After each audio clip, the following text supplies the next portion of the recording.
Good morning, everyone, or what is it, afternoon or evening, or good 2 a.m., which it is for a few of you, I know. I'm going through StreamYard, which means I'm not even sure if everything is working. Please let me know if you can hear me, if you can see me. Anyway, so wrong account? I don't know. All right.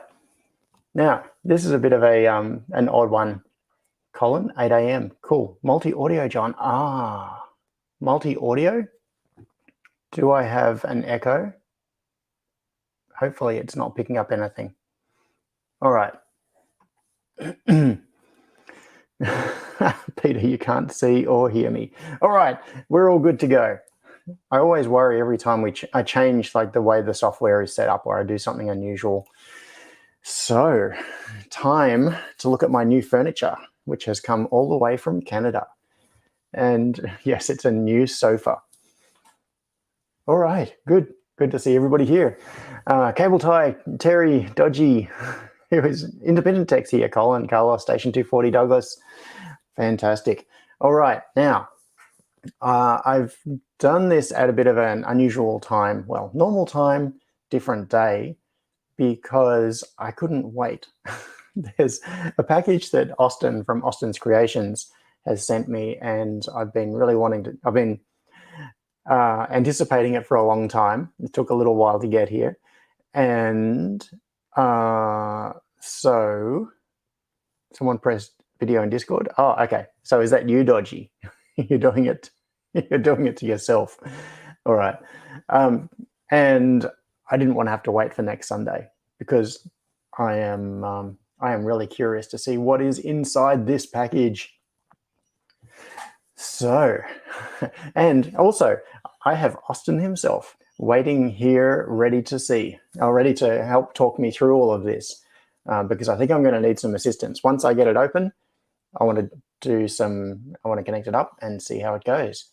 So what color is the sofa? All right, let's get straight to it.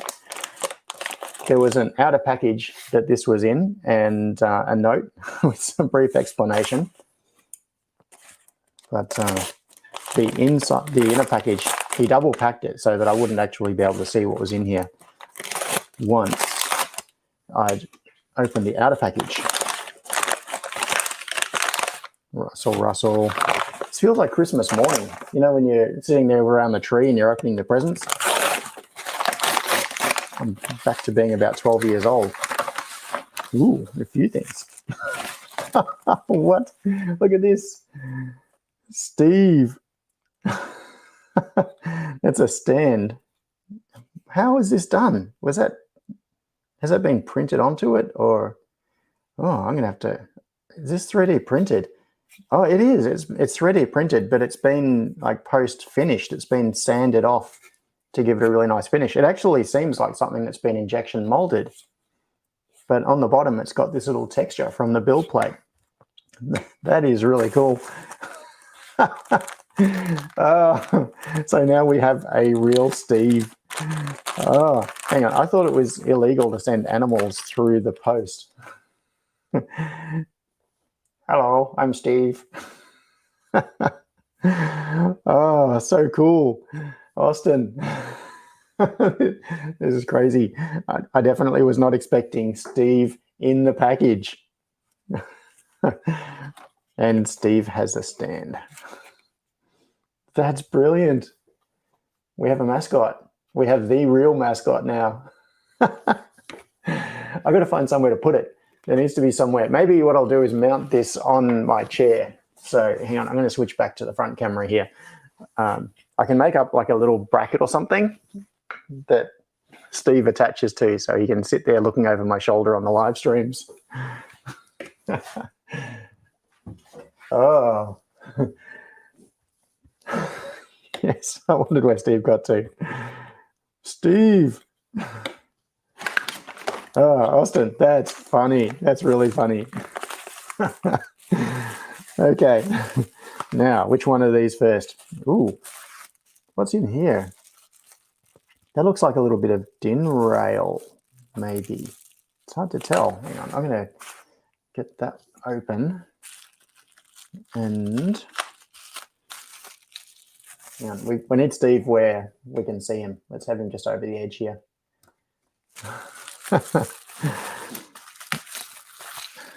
Is it DIN rail? Yes, it's DIN rail and some brackets.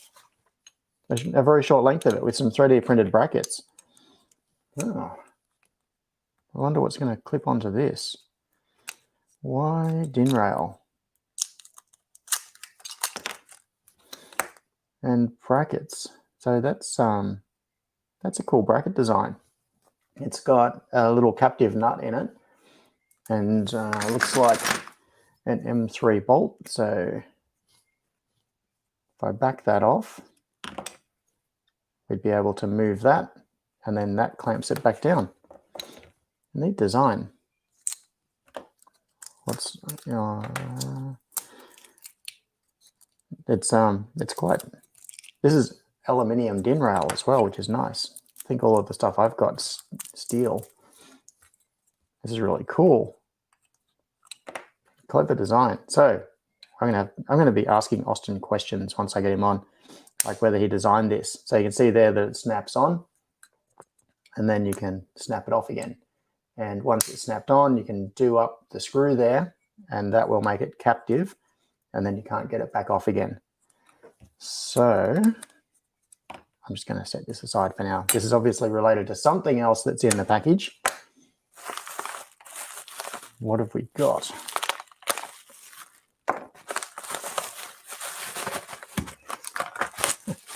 Oh, Steve. This is not at all what I was expecting. That is really funny. That is so cool.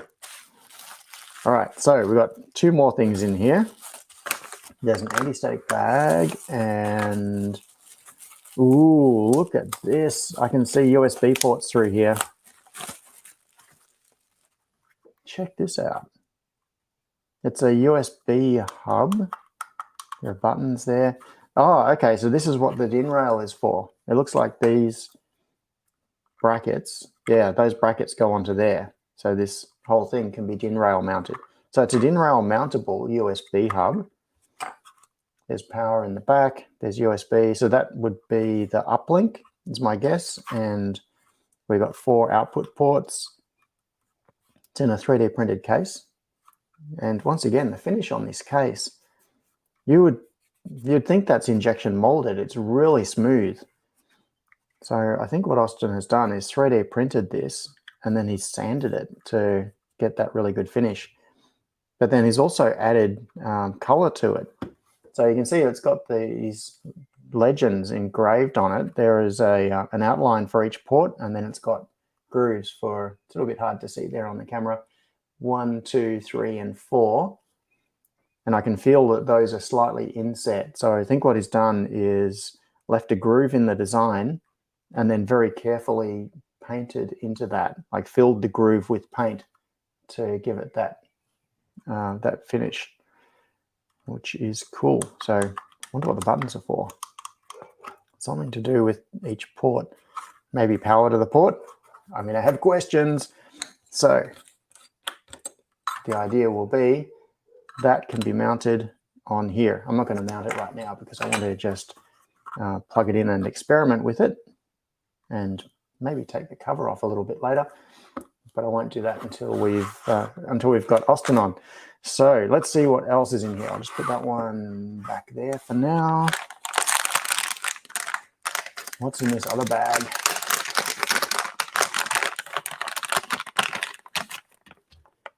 Something protective on there. Oh, it's an ESP8266. That was a header. Oh, it's a light switch. A Superhouse light switch. So same thing. It's got all of these. It's got the legend that's been recessed into it and then filled with paint. Is this injection? No. Once again, this is 3D printed. Austin, how are you getting this finish? I looked at this. Look how shiny this is. See that finish? If I get the light at the right angle, it's really shiny. When I first looked at this, I thought that's a commercial faceplate, like an injection molded faceplate that's just been modified. But then I turn it over, and you can see the surface texture on there. and you can hear my fingertip on it, fingernail. That's been through. This whole thing is 3D printed, and it looks like it's.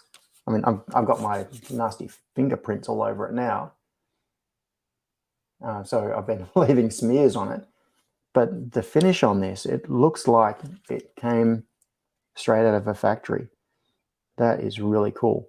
But anyway, getting back to what it is, it's a light switch, and it looks like it's illuminated. You can see there are rings around each button. And on the back, we've got, looks like a switch mode power supply. We've got power in there.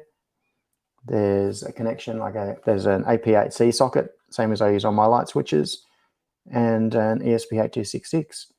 So we've got reset and flash, and I'm not sure what that header is. But anyway, pretty soon I'm going to have Austin on, and then we can ask him the questions. So 7 to 30 volts input. Cool. So it's a wide range voltage input, which is pretty handy. You can feed it with whatever you like. So I think what I need to do, I'm just going to put these here. How will I stick this? I'm going to sit this one like that so that you can see it, and that one there, somewhere like that. That'll do. And Steve, hang on. I'm going to put, we need a DIN rail mounted Steve. There we go. All right. So what's the chat been saying? Sand and buff. Yeah, PLE. No acetone, Austin said. All right. Austin's Creations has figured out 3D printing, says Scott. Absolutely. This is like next level 3D printing. That's amazing. Okay, so I think we need to get Austin on. Hang on, he's waiting right here somewhere. Add to stream. Austin. Hello. Hey, thanks for coming on the stream. Happy to join you. I was not at all expecting Steve to join us either. You can thank Scott for that. That was Scott's idea.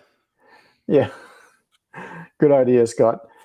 But before we get into the actual devices, because those seem really cool as well, when I pulled out this base plate, my first reaction was, how did you get an injection molded base plate that had Steve written on it? And it took me a few seconds looking at it to think, hang on, this is 3D printed. Mm-hmm. How did you get that finish?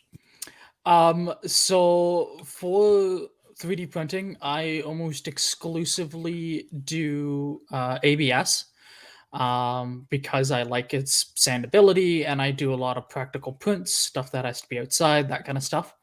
Mm-hmm. So with that, I think I sanded that wet sanded down to 400 grit. The light plate is sanded all the way down, wet sanded all the way down to 2000 grit with plastic polish. Okay. But for all the embedded lettering and everything, what I found works the best for that is nail polish. So all the color and paint is nail polish. Yeah, because that dries up really hard. And it's cheap. Yeah. And you can get it in a pretty good range of colors too. I've used nail polish for a few things. It's and it's very fast drying, very hard, very strong paint essentially. So it's great for that sort of thing. But nail polish has acetone in it. Have you had any problems with it etching into the ABS? Not at all. No. Yeah, great. It probably means that it bonds super well too, because it's not just sitting on the surface of the plastic. It'd actually be kind of etched into the plastic. Yeah. So it'll be a very strong finish. My local dollar store sells the bottles of nail polish for like $1.25. So I keep pretty much every color they have on stock. The only ones I had to get from a different supplier were the colors to match Superhouse. And I tried to get as close as I could to matching that. Yeah. Cool. Well, you did a good job. But people can see there's a reflection coming off this surface. This 3D printed surface is like a mirror. Even though it's it takes about an hour or two to get it that way. Unfortunately, even with the layer lines, you get some minor imperfections. So it's not always the best, but overall, I think it comes out nicely. And I typically do it while watching TV. I'll just sit there and have a bucket of water and just going back and forth. Yeah. Yeah. So you can do it while you're not really thinking about it. It's just a mechanical task. Yeah. Cool. Okay. So I'm going to stick Steve back on his stand. We can go back over there. All right. So which one should we look at first? I mean, they're both really cool looking devices, but the thing that I'm really super intrigued about is the USB hub. Mhm. So maybe what we can do is you can just tell me, because something like a custom USB hub is something I've been thinking about for a while. Yep. I've had in my mind that I thought it'd be cool to make your own USB hub. And a few years ago, I did make a custom USB hub for a client to go inside a robot, but I've never made a desktop type hub like this. And when you make your own hub, it opens up all sorts of possibilities of things that you can do that you couldn't do otherwise. So maybe give me a quick rundown of what does this hub do? Because I assume it's not just a hub. It's got to be more special than that. So this is the first version, which utilizes USB 2.0. There is a hub chip in it, so you go in from the micro USB, and it can output to the four USB-A ports. Each port has individualized current monitoring as well as current shutoff.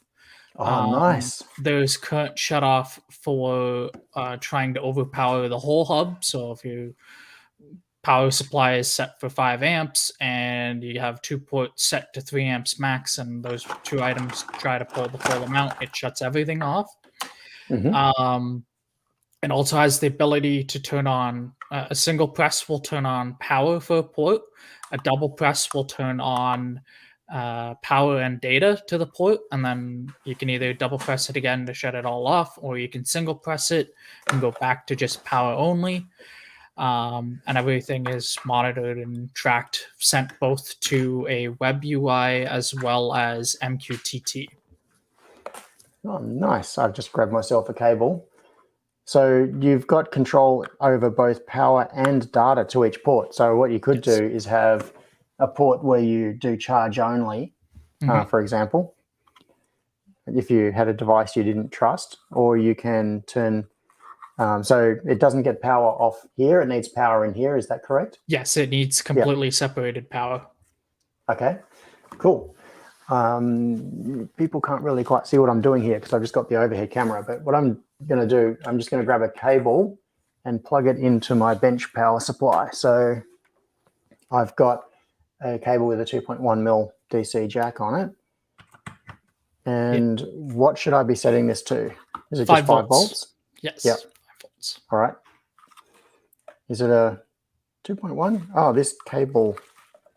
Okay. What size is this plug? So that's a 2.1 mil jack. Wonder why that doesn't fit. I think this might be a 2.5. That would be annoying. Hang on, I've got another one here. Let's see what...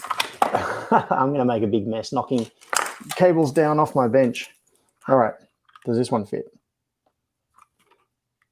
No, that one is tight as well. It is a tight connector too. Okay, maybe it is just tight. All right, I'll go back to this one. Yeah, that's it. Okay, so bench supply, I'm going to set VSET 5. I'm going to set it to 1 amp initially, turn it on. All right, so, oh, it just came to life. Yeah, so right now it comes preloaded with an AP and OTA code that I worked on, and Scott had helped me beta test it a lot. So on your mobile device, you can log into it and set your Wi-Fi credentials and all your MQTT credentials, and it will reboot and connect to your network. All right, cool. I'm just going to switch the video layout so we can see more of this, because I should be able to put my phone here and then connect to this, correct? Correct. All right. Now I'm going to have to be careful about what I what I connect to, or what I show on screen, but let's see what we can find. All right, so, Smart Hub. I assume that's the one. Correct.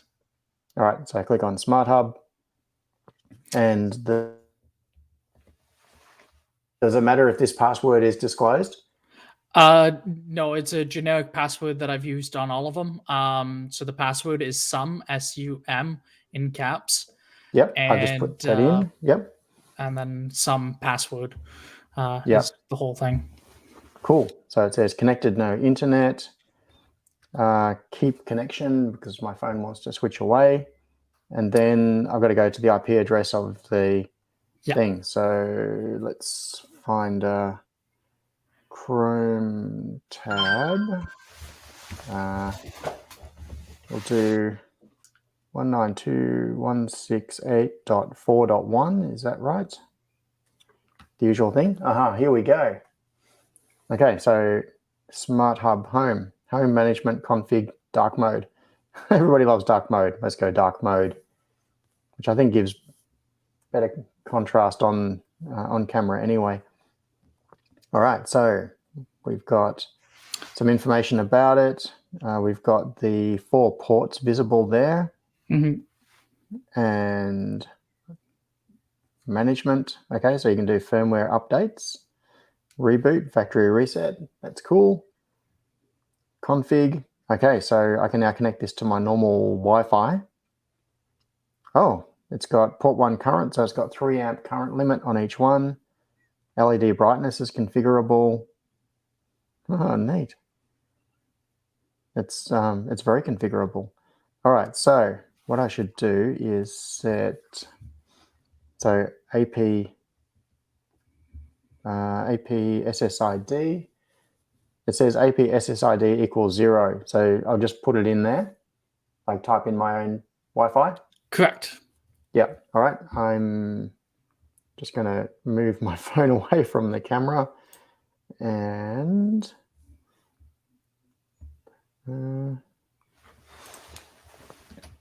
AP hidden equals 0. So what does that do? So that hides the SSID of the access point if it ever goes into the access point mode. Yep. Cool. But everything else I've already set up, like the host name and whatnot, I've already set that to the demo ahead of time. Yep. So all you have to do is add your credentials. Okay. Port. So I'm going to put my MQTT username and password in here. Once again, off camera. If I can remember what it is. I type it in so rarely that I've got to stretch my memory. Oh, and there's a capital in it. I think that's it. All right, so now if I hit save, it is, I just saw you probably couldn't see that because of the angle, but the lights just flashed, which I guess means it just rebooted. Correct. And now it should be on my network. And no, if it's still red, it's trying to connect to the network. Okay. It should go white when it tries to connect to MQTT, and then should go green when it's connected, and then go blank. Okay. Now, if it stays red for too long, it should reboot the access point. Yep. Okay. So it's failed to connect to my Wi-Fi. So are these RGB LEDs? RGB white. All right. And are they like on leads or are they surface mount packages? Surface mount. Okay. I'm very curious to see the internals of this at some point too. But for now, I'll just try to get it connected. All right. So if it's failed to connect to my Wi-Fi, it should show back up on your phone. Yep. All right. Let's go back to my own Wi-Fi. If I, rather than waiting for it, if I turn off power and turn it back on again, will it go back to being an access point, or will it go through the attempted connection and time out again?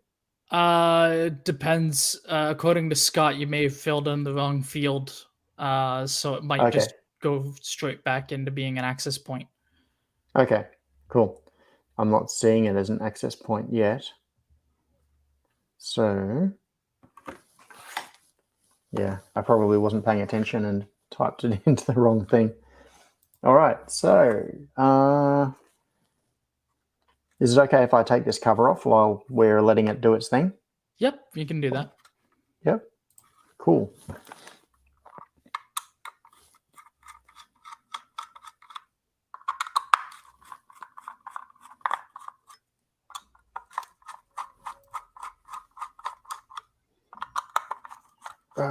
Okay. It still hasn't appeared as an access point, so maybe I should take off power again. Do I need to unscrew these a bit more? Well, if you Might be just a bit of a tight fit.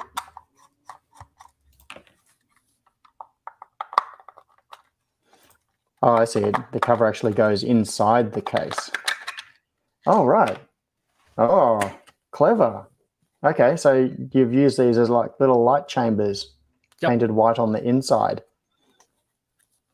Oh, I had neat. to add Yeah, those extra pieces on that 3D print to stop the board from fluxing as well. yeah. Okay, so that's what these are, sticking, these posts that stick down. Mhm. Yeah, cool. This is why I was confused and I asked whether they were surface mount, because I thought the PCB has got to be horizontal. Yes. And these LEDs, it looks like just LEDs at the front. So is that clear? Is that hot glue. or something? Hot glue. Oh, right. So it looks like LED lenses. They actually look like round, like through-hole LEDs, but it's actually just hot glue in a hole as a lens, and then a light chamber behind each one. That's really clever. Nice design. Yeah. Very neat. Now, Scott Right. thinks you put your network information into the AP SSID. So it's possible it started the access point, but it's not going to show up with a name. That's different to my... the wrong name. Yes, cool. Is there a way to do a factory reset on it, or? Not without reflashing it. Oh, okay. So I killed it. Damn. All right. Let's see. This is this is where you can't trust users. Yeah. So this is going to come up as the same access point as my house, basically.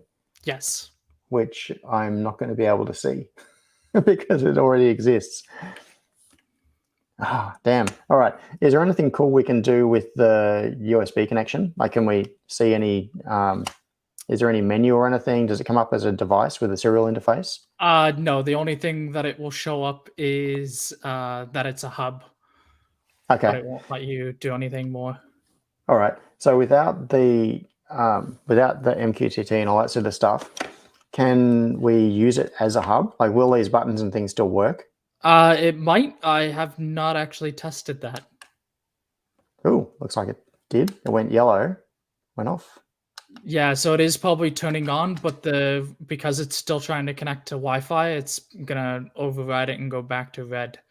So it probably, all the functions probably will work. Yeah, it's just that it's updating because of the Wi-Fi status. Yeah.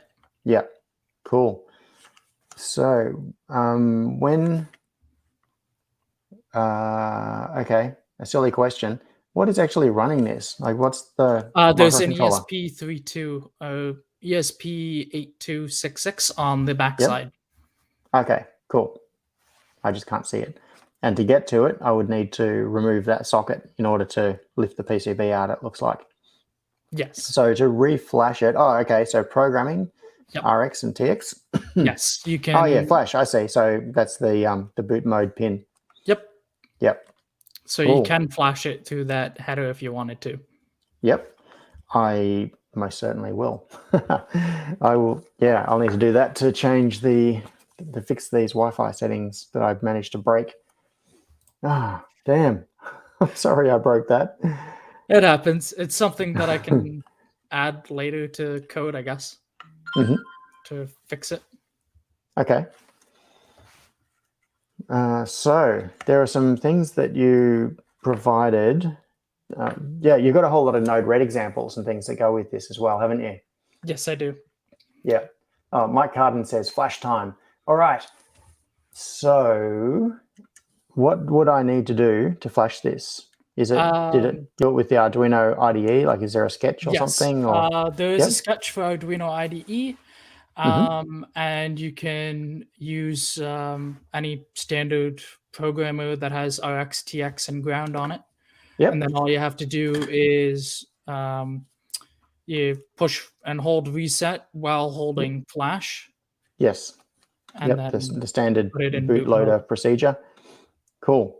So programming RX and TX, and then ground, I guess, is the Big first line. one. So common Yes. ground. Yep. So is there a particular place that I can go to grab this? Because this is so cool that I don't want to just leave it without experimenting further with it. I'd rather come up with, like, yeah, if people are willing to sit around while I mess around with it, I would rather fix it than leave it like this. So the code is on GitHub at the same link Okay. from last Yep. time, just the next segment up. Got it. It is the test 10 folder, and you need the whole thing because it's got everything separated into tabs for Arduino IDE. Yep. Um, Okay. yeah. Now, one question is, if I do reflash it, oh, okay, no, I can just reflash it so that it blanks everything. Yeah, that's all right. I was just wondering for a moment, what was going through my head was whether the EEPROM would be retained. So there's an option in Arduino Yeah, have to it flash erase everything. flash when Yes. uploading. Yeah. Which cool. in this case you would want to do because otherwise it will retain everything you just tried to save. Yeah. Absolutely. All right. So I'm going to grab a terminal, and I'm just going to grab your whole repo. Where will I put it? Unsynced.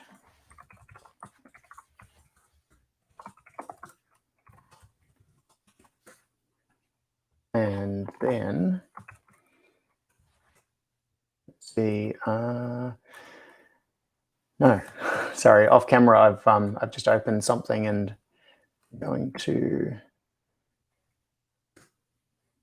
Smart Hub. All right, here we go. So this is the folder that I just cloned.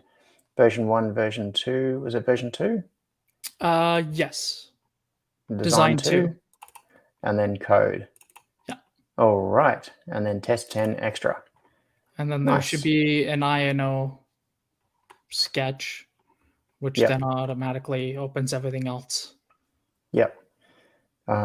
Test 10 extra. There it is. So I'm just going to switch back to front cameras for a moment because when I open the Arduino IDE, it's probably going to open a bunch of stuff, including client projects. Oh, yeah. Scott, so I'm just having a quick look at the chat while this opens. Scott says, I've booked mine a few times. So Scott, you've got one as well. How many people have got these now? So Scott was the first one, just because he lives the next city over from me. There's one other person that got theirs but hasn't had a chance to play around with it. And then there's one more on the way to someone, still stuck in Australian Post, I imagine. Okay. And sorry, I'm clicking around and opening stuff while talking, which is never a good idea. So just looking at this, there is a lot of work that has gone into assembling this, let alone designing it. So are you planning to sell them, make them available, or what do you have in all mind? the files are already on GitHub. I have sold a few of them, kind of undersold them so that I could get them out there and kind of make a name for myself. Yep. There is plans to do a USB 3.0 hub that will have 7 ports, ESP32, Ethernet support, and USB-C, along with USB PD, power delivery. Yep. So that will be a much bigger project. And then the current one, as you can see with that code, that's about 7,200 lines of code. Yeah. And many months of work for sure. Yeah. It looks like it, that's for sure. So I'm just picking in the IDE, I've just selected generic ESP8266 module. Is that correct? I had mine set to D1 Mini, but that should be the same, I imagine. All right. I'll just make sure that I'm using the same as you. So Roland, D1, R2, and Mini. All right, I've selected that. And then you just have to tell it. Let me pull it up here. Um, Just going to grab myself a USB to serial converter. I should have a few of them right here. And first one I pulled out has a sticker on it that says 5 volt only, because I managed to blow up the 3.3 volt regulator on it. Okay, this one should do the job. And I just need some jumper wires. And so it'll still need its external power. Sorry, everybody's just staring at my screen. It'll still need the external power while it's being flashed, won't it? So correct. Because all we're connecting is ground. Yes. Yep. Okay, so I've got my little USB to serial converter, which I will plug into the connection from my laptop. Just make sure it's set in 3.3 volt mode. And then some jumpers. So I need that one will do for a ground connection. What have we got here? Ground goes there. And then I need a TX and an RX. So what have we got? Green and a yellow, that'll do. So the RX is ESP RX, I guess, which correct. means that it needs to be TX from the adapter. Yes. The classic problem. And you can be guaranteed that it's like USB ports. Like memory sticks, you got to put them in 3 ways, and you get them on the 3rd try. So, okay, we now have a serial connection. And then the only other setting you would want to change for the tools and board is erase flash, change it to all flash contents. Okay, yep. So I'll hold down flash, reset, then let go of flash. So hopefully that's in programming mode. I found sometimes with ESPs, you've got to keep holding down the boot pin, like the boot mode pin, for a while. So, okay, back to here. And I'm just going to rejig this screen a little bit so we can see it a bit more. Oop, no, I do not want to go full screen. Not on this monitor. Okay. So you're saying, so nothing should have to change in terms of this. We've got the config in here, but that can all stay the same. I just need to go into erase all flash contents. And apart from that, should be right. I'm just looking at the settings in here. Port. Which one is it? I think it's that one. I've got way too many things plugged in, so I'm probably about to reflash some other random device. All the more reason why the hub is a good thing to have. Exactly. Oh, no. Do we know Nope. ID? Oops. ESP async web server, no such file. So I need, is that just a library available somewhere? Which one? ESP async web server. Yeah, it should be available from the board Just in the menu, the library manager. Yep. Here we go. Got to wait for it to update its list of libraries. Hurry up. It's really annoying that it does this every time. There needs to be a little refresh button down here next to the cancel button. Well, I could cancel that, but then I think it closes the whole window. Or does it? I don't know. Updating list. Come on. There we go. Okay, so async web. Let's see if that finds it. Async web server. There are a few of them. ESP. I want ESP async web server. Okay. It'll be the one back up near the top. Let me check on my end. ESP async web server.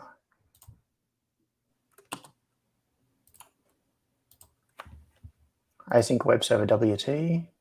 Oh no, that's for ESP32. I'd have to grab it from GitHub. Oh, okay. Yeah, it's not showing up on my end. It's on GitHub. Okay, cool. So let's Yep, it's one of the first things that pops up on Google when you type in ESP async. Sure. So let's. There you go. Oh, MinoDev. Okay. It's MinoDevs. Cool. Well, how about I just download zip and then load that. Now, one thing that always annoys me about this is that when you do downloads off GitHub, it adds the branch. So it's master. So what I end up having to do is uncompress it and then uncompress it. Yeah, that's right. Uncompress, rename, recompress. Oh no, not duplicate. Fail. Compress. That one there. All right, and then back into the IDE and into manage libraries, include library, add zip, and downloads. So this is where you get to see everything that's in my downloads folder. Where was it? If I just sort by date modified, that should get it. Freedom. ESP async web server. Come on, where's the zip? ESP. Why? Oh, there it is. Okay. No confirmation message or anything. Oh, there you go. Added. Done. Okay. So I'm just going to click upload again. We'll see if it compiles. Ooh, okay. What was the error this time? Async TCP. Async ESP async TCP, no such file. All right. So that's something else I need to install. ESP, yeah, it'll be from here. ESP async TCP. That's another one of MinoDev's libraries, which I'm just going to grab it this way. I assume it's not going to be available in the library manager if the other one wasn't. It might not be.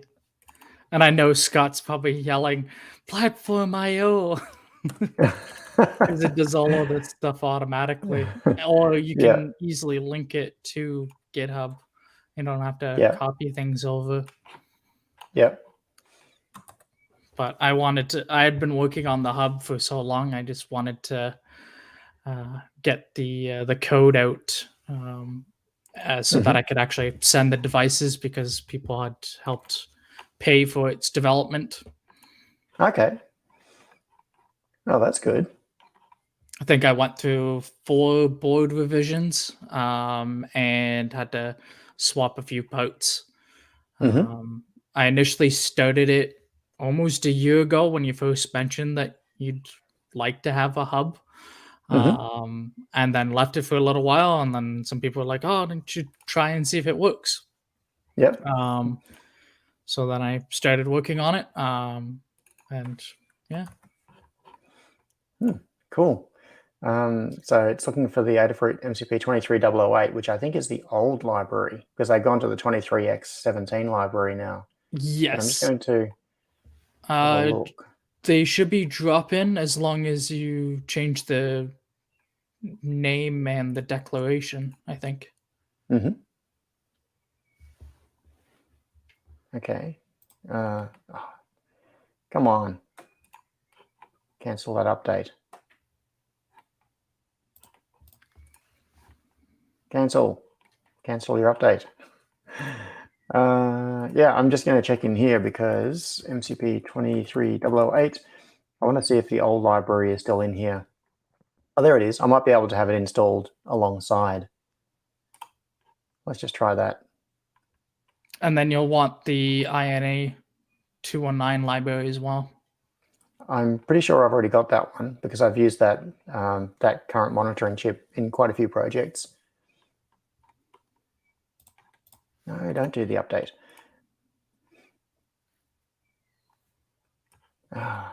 This part of the process is so painful. INA 219. Update. Yeah, I've already got it, but Okay. What have I got? 109? There have been a couple of releases since then, so I might as well click the update button.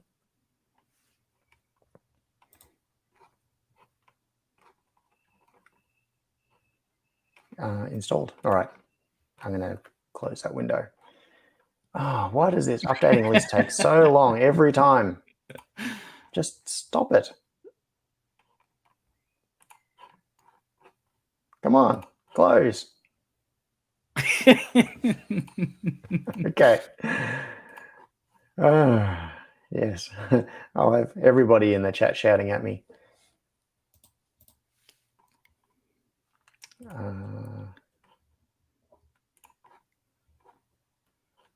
Compiling. All right.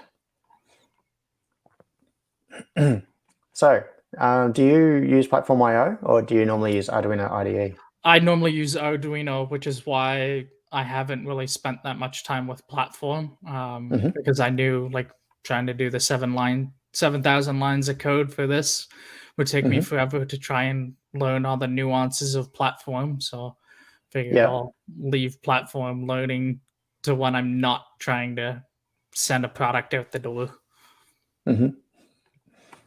Yeah. Yeah, it's one of those things, the classic situation of you're too busy getting things done to improve the process to get it done more efficiently. So it hasn't come up with any errors yet. It still says compiling, which is a good sign. And Colin in the chat said, hot tip, turn your stream off to get better bandwidth. Yeah, it probably doesn't help. All right, on that subject, I am going to have a quick look at my network stats. What am I doing at the moment? Real-time usage. Peak usage, 4 megabits a second upload. Yeah, I should be and I'm only using 7 megabits a second download out of a 100 megabit connection, so it shouldn't be stopping it from working. All right, still compiling. I don't think I've compiled anything for ESP8266 for a little while, so it's probably compiling a whole bunch of libraries and things. I think chat really wants to see Steve again. Yeah. Okay, here we go. Hang on. Switch to overhead while we're waiting for the compile.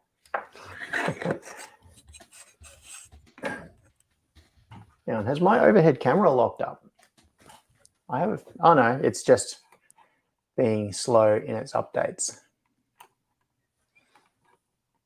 I wonder if I've dropped to like 1 frame every 2 seconds because Arduino IDE is using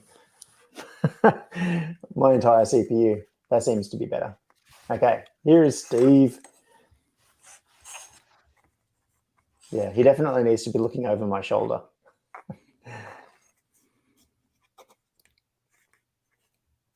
Maybe he should be holding something too. We could put something in his hand. I don't know what. Could just be an LED or something. Get one of those LED candles and salvage the flame and LED out of it. Yeah. Okay, I've just clicked on upload, and of course, Arduino has decided it has to compile the entire sketch again. Oof. Hopefully, it'll be faster this time because it won't have to go through all the libraries and things. I'm trying to set this here so that we can see the activity LEDs if it gets to that point. No, it's still compiling. Station 240 says Steve should be running back and forth across the desk. Oh, Colin suggested make it a TO220 at least. Yeah. Oh, Scott said Steve needs a Canadian flag to hold. That would be appropriate. I see some blinking on the... Yeah, it's trying. So I'm just putting it into boot mode. Still doesn't seem to be. All right, what have we got here? So we've got ground. Green is RX into the thing, and that's TX out of here. So the TX and RX are definitely from the point of view of the device. It should be. All right. Let's try that one again. It did the classic thing of timed out waiting for packet header, which always happens when you're trying to do uploads that fail. So I'm just checking upload speed. I'm going to go for a low upload speed just to be on the safe side. Setting everything else to defaults except erase is all flash contents. And okay, oh, Aaron just said, I should ask you about your other projects. They're super interesting. Maybe a show and tell while we're waiting. Yeah, so Austin, I'm going to switch cameras back to here. In fact, what I'm going to do, I'm just going to see if I can reverse. I'm not sure if I can do this. How do I make yours the large one? No, I don't know. Not sure. All right, we'll just have to settle for this, I think. So what other cool projects have you been working on? Hold on. I'm pulling up. Yes, the RX and TX are direct to the ESP. Yep. So, but Okay. when you did it the last time, it looked like the LEDs had reset. So I don't think it had actually gone into boot mode. Yeah. Okay. I am going to do the 2-finger juggle, and so hold down boot, press reset, let go of reset, let go of boot. That should be in bootloader mode now. Or maybe I do need to keep holding it down. Shouldn't need to. I didn't with my CH340 programmer. Yep. Oh, and Aaron just said to everyone, make sure you check out Austin's YouTube channel and subscribe to show some love. Yes, everyone should do that.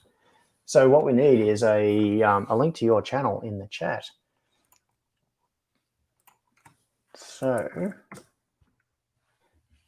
I'm just going to do a quick search for it now.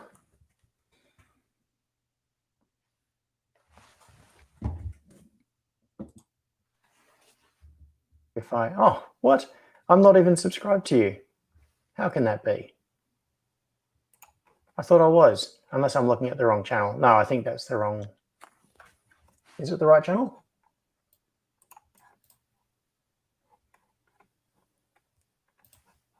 So do you have a link to your channel somewhere?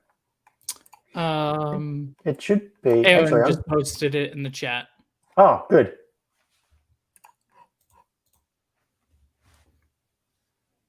Oh, cool. Yes, I am already subscribed. Good. No, I was looking at the wrong Austin. Yep. Very good. Compiling sketch. It still says compiling. All right, I'm going to, because I'm a little paranoid about this, I'm just going to keep holding the boot button down Yeah, Scott said ESP devices are happiest if you hold GPIO 0 low, at least until they start receiving the flash. Yeah, that's right. So I've often found that I have to keep this asserted for a while. It's not enough to just put it into bootloader mode and wait and then begin the upload. So it still says compiling on my computer. So I'm going to sit here holding this button. Peter says, my brain is still struggling with the fact that Austin is in Canada and not Texas. I either get that joke or the Steve Austin jokes. Okay. All right, so other projects. Most of the stuff I've been doing lately is trying to work on stuff for the Oxos ecosystem. So I have a PWM controller board that is designed to control your regular analog LED strips. So this is the board here. That's got some test pieces already hooked up, LED strips, and a few people have already purchased a few of these. I plan to use them when I build my new workbench. I plan to put in a lot of lighting everywhere so that I can do better filming and see what I'm working on, but also makes it more controllable. And then I designed a controller to link up to that that uses an ESP8266. It sits in the same size as the RAC32. Not as long, but it's shorter. And that way you have something simple that you can, has PoE and a 2.1 millimeter input. Very basic. That gets you to connect to this, so you don't have to buy a RAC32, which is a little overpowered for just running an LED strip. And so I have that board on the way. And then my other project is I like tower lights. Actually, I like lights in general, but I really like a good tower light. And back when I started designing my own tower light, I could not find a good seller for them. And then had recently found a good seller for regular size tower lights on AliExpress. But it's still hard to get something that's like 180 degrees when I don't need a full size tower light. And so I've designed this one, and it runs analog. So I've designed a controller that can run regular tower lights, but also run mine. And I've got parts on the way for that. And part of the reason I use a tower light is I have a 3D printer, which I plan to integrate Octoprint into, and be able to see the status on this, but also put in a tower light, say, in my garage. So if I'm working in the garage and my 3D printer is running in my office, I can still know its status. And then so there's a relative standard for what you're supposed to do with a tower light in terms of your red, yellow, and green. And then blue and white typically have no definition, but it's common that blue is at least a notification light, and then white is kind of whatever. So in my case, I've set up white to be my doorbell. So I have a 433 megahertz doorbell that I use, and it links up to that. And then through Node Red and Home Assistant, I can get a mobile notification as well. And the big reason for that is, one, can't hear the doorbell in the main lobby anyways. And part of the reason for that is because I'm partially deaf. And then and that's part of the reason for having something that's visual is because of my hearing impairment. Hmm. But if I'm doing something in the garage where I'm using power tools and wearing hearing protection, I wouldn't hear anything Yeah. then either. So, Yes. and then blue is kind of a general notification light. So I have a few other devices that have keypads and they do have master codes and whatnot. So if they ever get triggered or whatever, I can know that it's been used. Hmm. And then everything else, hopefully, I'll start integrating tools. And when I build my workbench, I want to have like a sawn off or a Shelly connected to like my soldering iron or a hot glue gun. So if something hot is turned on, I can have the yellow light on. If the 3D Ah, printer is on but not hot, I can set it to green. If I'm running a print, I can set it to yellow and so on and so forth. And that way I can always know the status of various items. yeah. That's it's really nice being able to display if something hot is on. I like that idea because so many times I've done something like leave a soldering iron on overnight. You come back the next day and the soldering iron's still on because it's not obvious typically.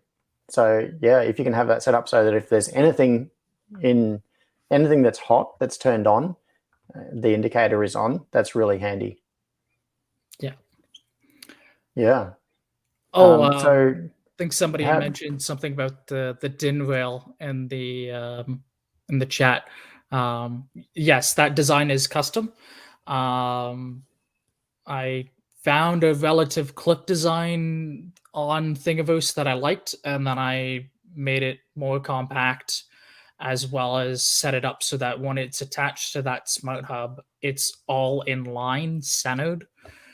Um, and and then Mhm. I just bought sample pack of DIN rail that came in 4-inch lengths to add to the package.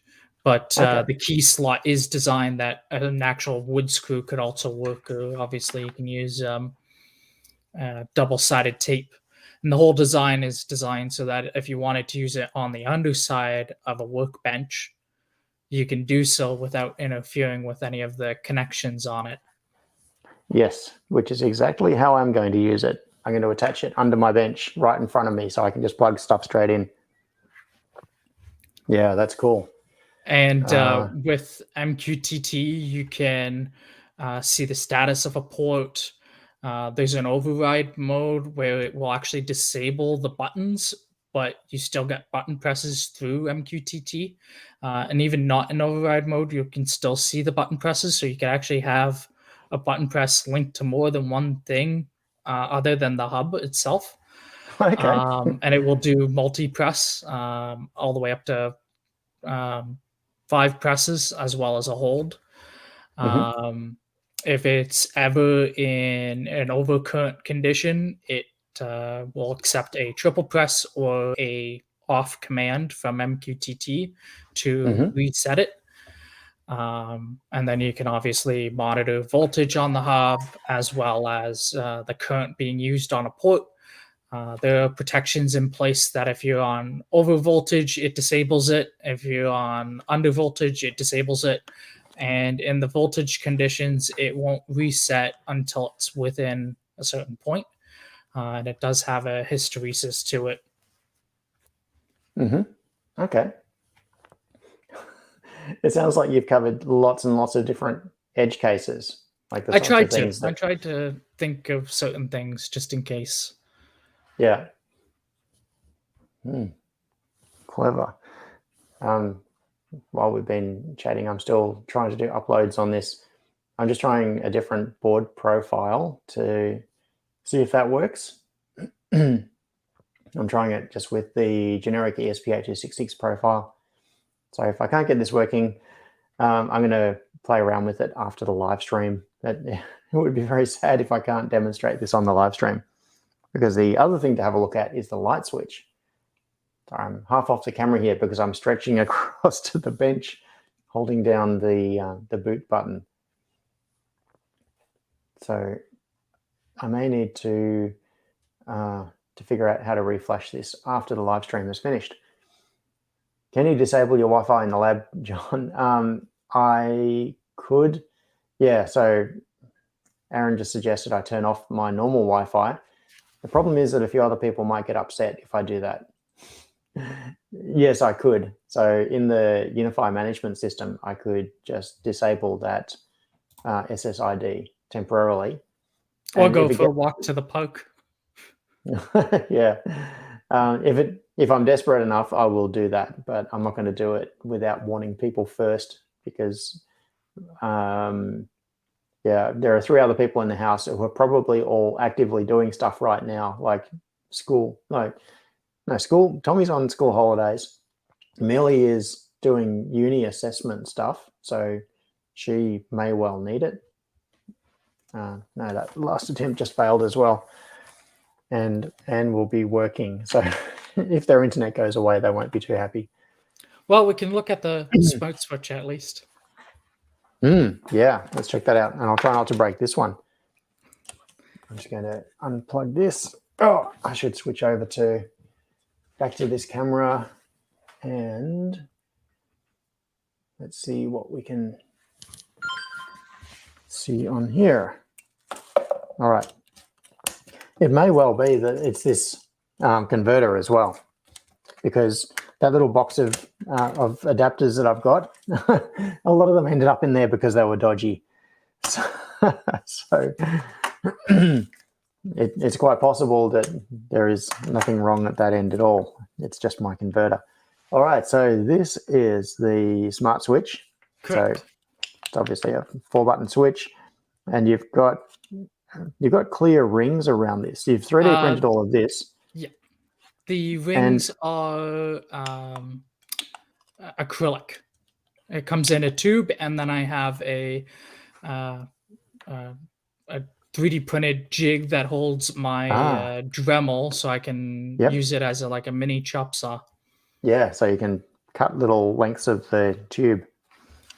Cool. All right, so just to make sure I don't screw this up, what should the process be for powering this up for the first time? Should I just apply power? Yeah. So I set that up ahead of time to use that external jack. So you can do 12 to 37 volts through it. Okay. It does have a jumper on it, so you can use the LSC connection for power. Which again, it goes through that regulator, so it could be 12 to whatever voltage you want. Not whatever, its max is 37. I missed a trace on that board, so it has that little bodge wire. But that diode array actually separates all the buttons, both from the LSC and from the ESP on board from each other, so it keeps everything isolated. And in a future revision, I actually have I found this really small W51 or 5500 module on AliExpress.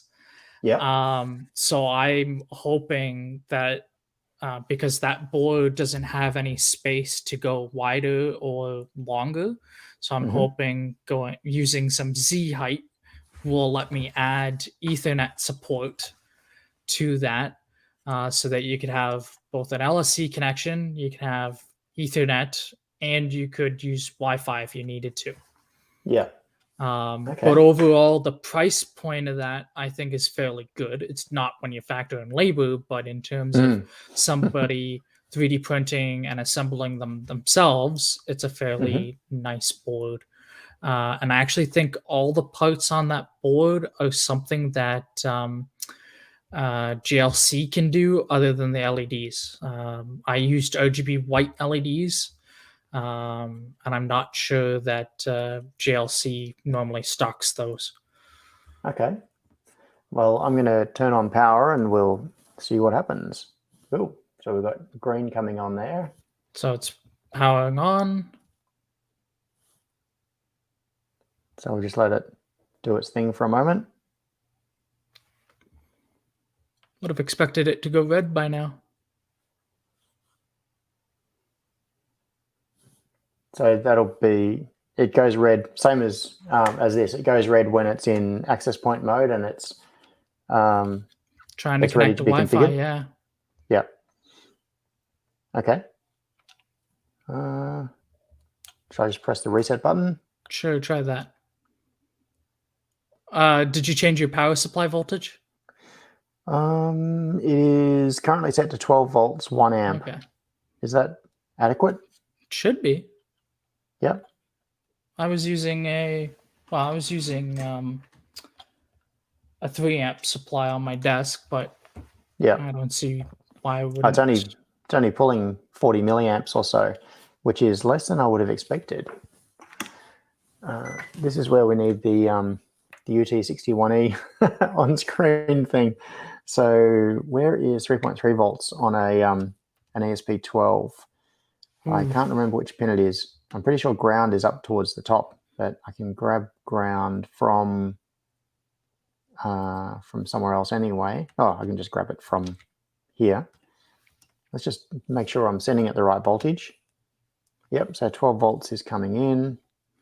Let's, and 3.2, yeah, 3.3 volts.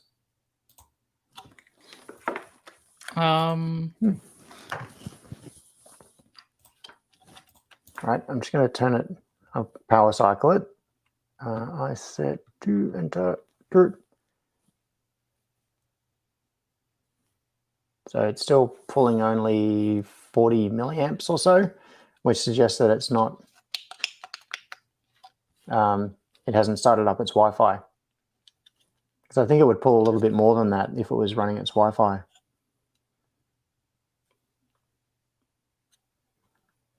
All right, so try checking your phone. Just right. wonder if it could just be that it hasn't changed the color on the LED. Yeah, that's a good point. ESP factory, is that right?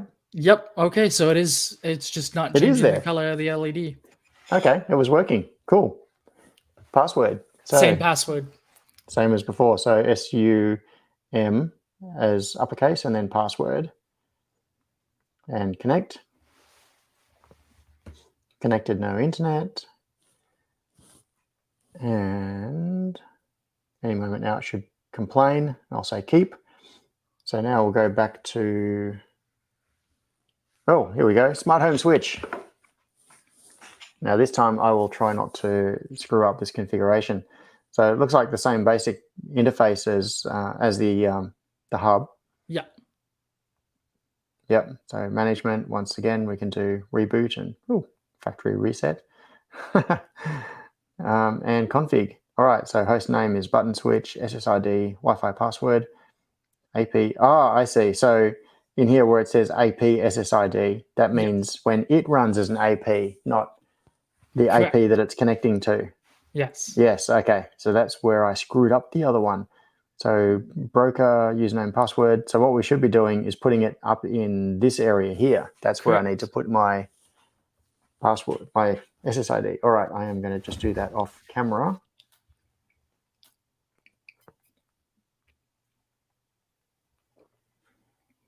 And I'll also put in the broker while I'm here.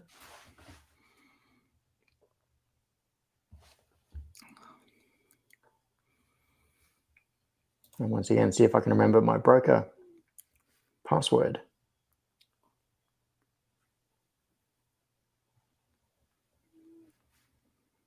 All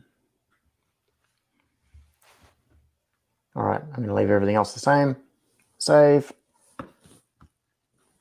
So this network will go away. Oh, look, it's changed. So now it's gone white. White is trying to connect to MQTT.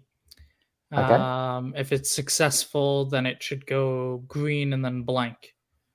Okay. Now, I'm not used to it taking that long to connect to MQTT. It's quite possible it's because I stuffed up the authentication. But this will be on, once it's white, does that mean it's successfully on my Wi-Fi? Correct. Okay, cool. So now we should be able to pull up that management interface. If I just look in my list of devices, I will have its IP address somewhere. So I'm going to go to, where are we? device clients. Here we go.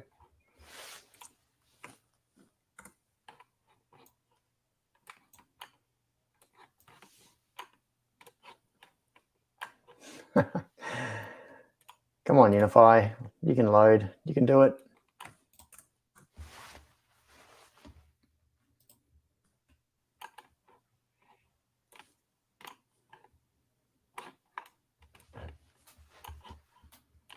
All right, I'm going to get out of Arduino IDE.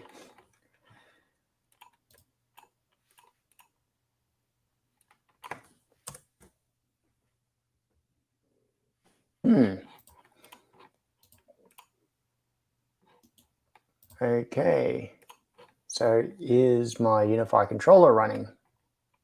I need that to be able to get to the list of IP addresses. Container. Docker thinks it's running.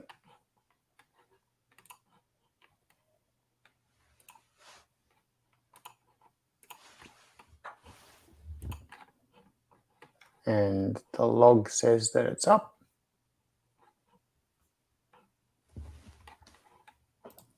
Oh no, okay. My Unify controller's got a problem. MongoDB has freaked out. So I'm going to restart the Unify controller. And that'll take a little while. So we can chat about other things. So maybe while that's happening, what I'll do is have a look at some of the Node-RED side of it, because you've also got some, sorry, I'm just cleaning up my desktop here so I can get to the,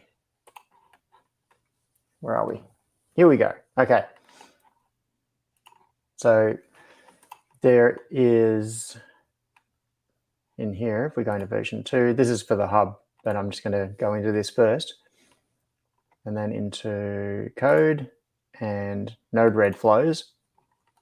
So in here, you've got some flows for managing the hub using Node-RED.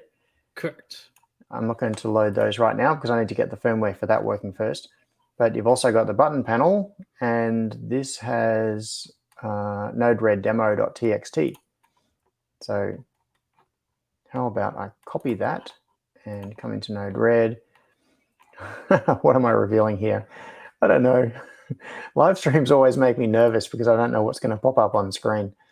Sorry, import. Okay, let's just stick that in there. Oh, okay, hang on. I don't want to put that down in this in this flow. You can just click and put it down and then Control Z it. Yeah. Undo it. No, it's probably fine. I'll just stick it in this flow.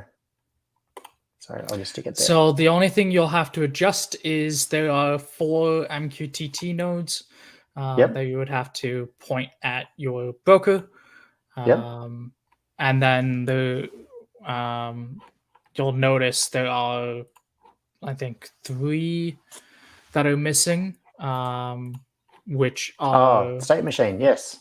One of them state machine. The other one is a countdown node. There it is. Yep, and unknown traffic. Yeah. Oh, you don't have traffic installed either? That's a first. No. I always find it interesting, the different nodes that are and aren't included with various installations. Yeah, what people don't have. I've got a pretty basic setup. I really haven't added very much to it. So just do Node-RED contrib traffic. Is that the one? Let's see here. A traffic light node.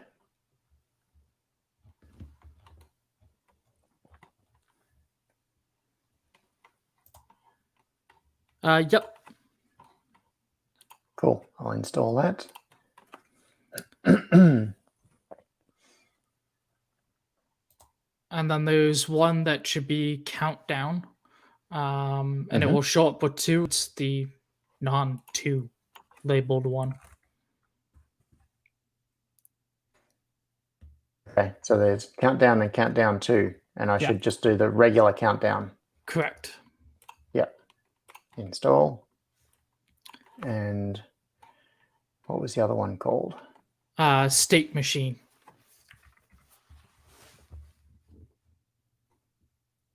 Finite state machine or X state machine?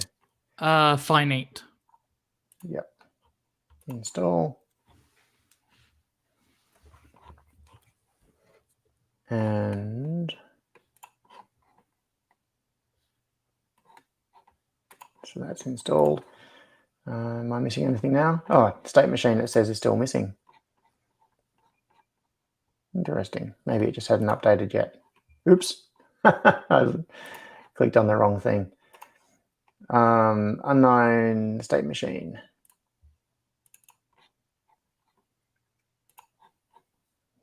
Okay. It updated the other ones. Yeah. Palette. Just going to make sure that, where are we? State. Appearing in here now. Finite state machine. So that's definitely the one that you've got. Node-RED contrib finite state machine 2.0. Not 2.0. Okay. Node-RED contrib persist FSM state machine. Okay. State machine. Here we go. Node-RED contrib persistent FSM.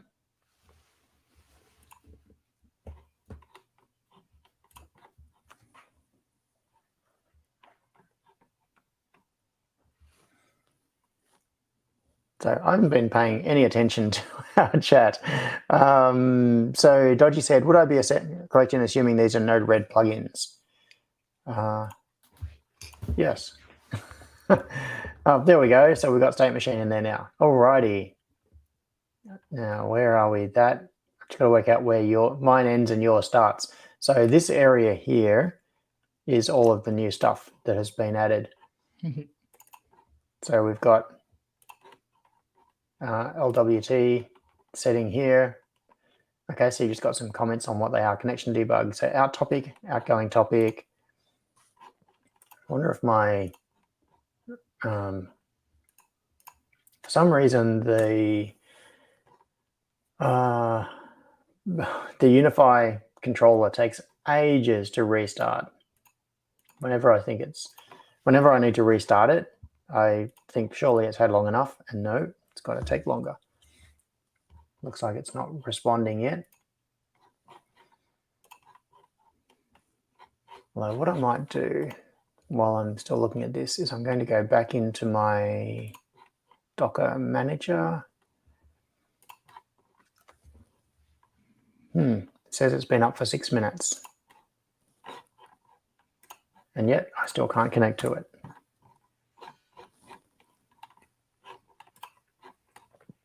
All right, I'm going to shut down the Unify controller.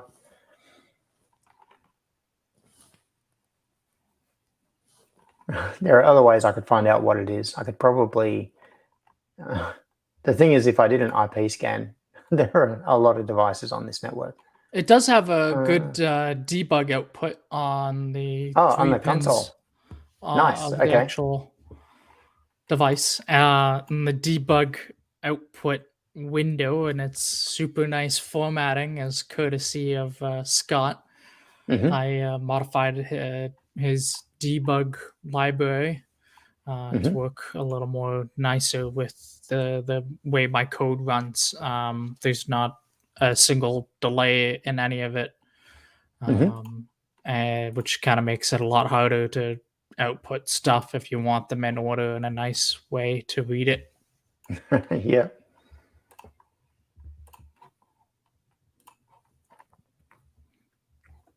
All right. I'm just starting the Unify controller again. Let that do its thing. Okay, so what I'll do then is I'll grab this USB to serial adapter. If this adapter doesn't work, I might try a different one too, because as I said before, that is possibly the reason we weren't having success earlier. So in fact, I I'm just going to go straight to a different adapter. I'm not even going to try that one. Let me pull up the schematic so I can tell you the pinout of that connector. I forgot to add it to the silkscreen. Hopefully it's the same as the other board, though. I think so. That would be sensible. All right, I just need some different jumpers here.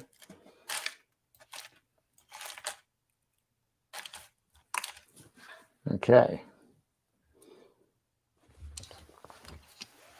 Oh, okay. I can't actually, there's no indication of which orientation it is, so I don't know which end is ground.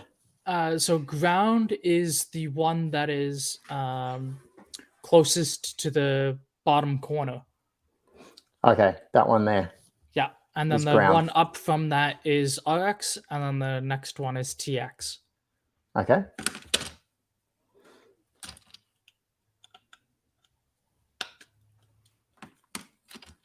So in this case, ground is yellow, and then orange is RX, which is going to be that way. So, oops.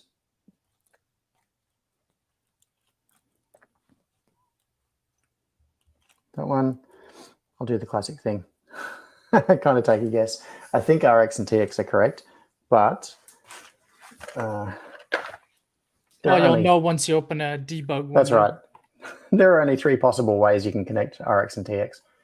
So what am I going to use? Maybe CoolTerm and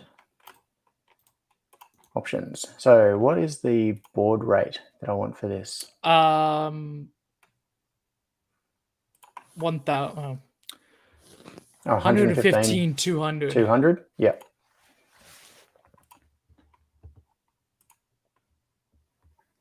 $115. Okay. Sorry, nobody can see what I'm doing right now. I've just opened CoolTerm, but I'm going to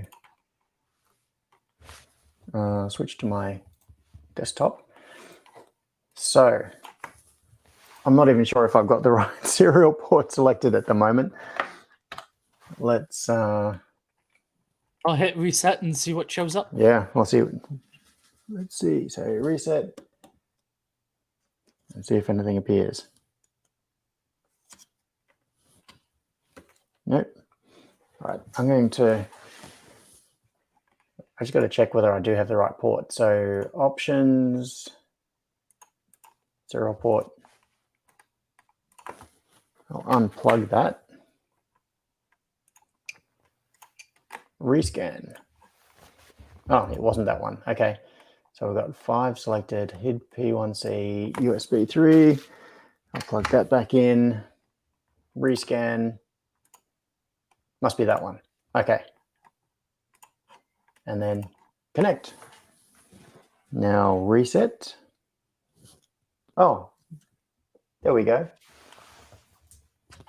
Aha. There you go. Nice.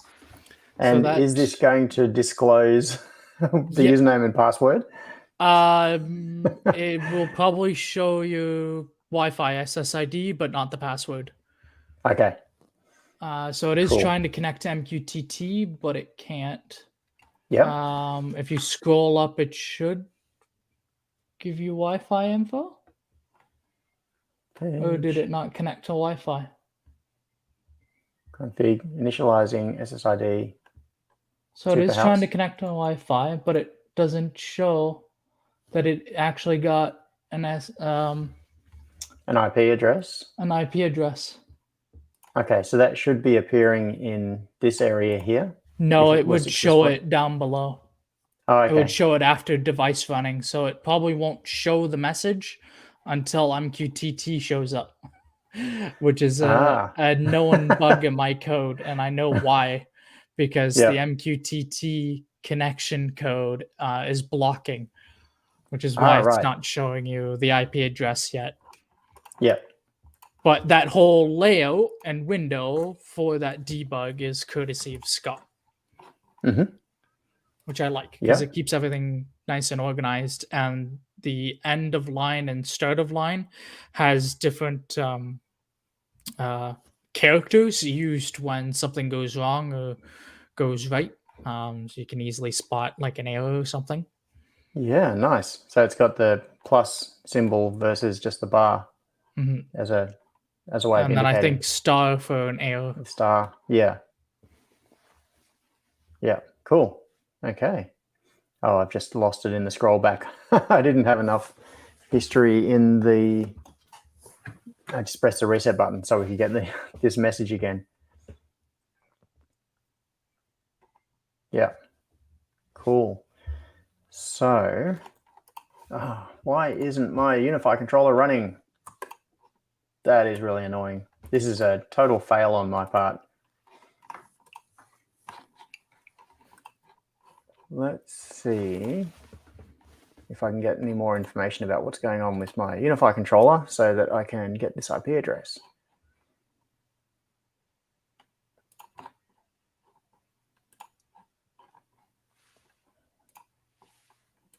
Utils log. No, it just says that it started 6 minutes ago.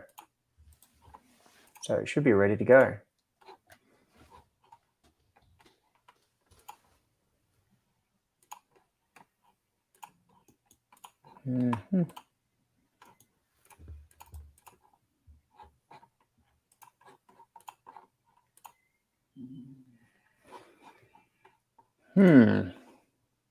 Yeah, OC5 is authentication failure for MQTT.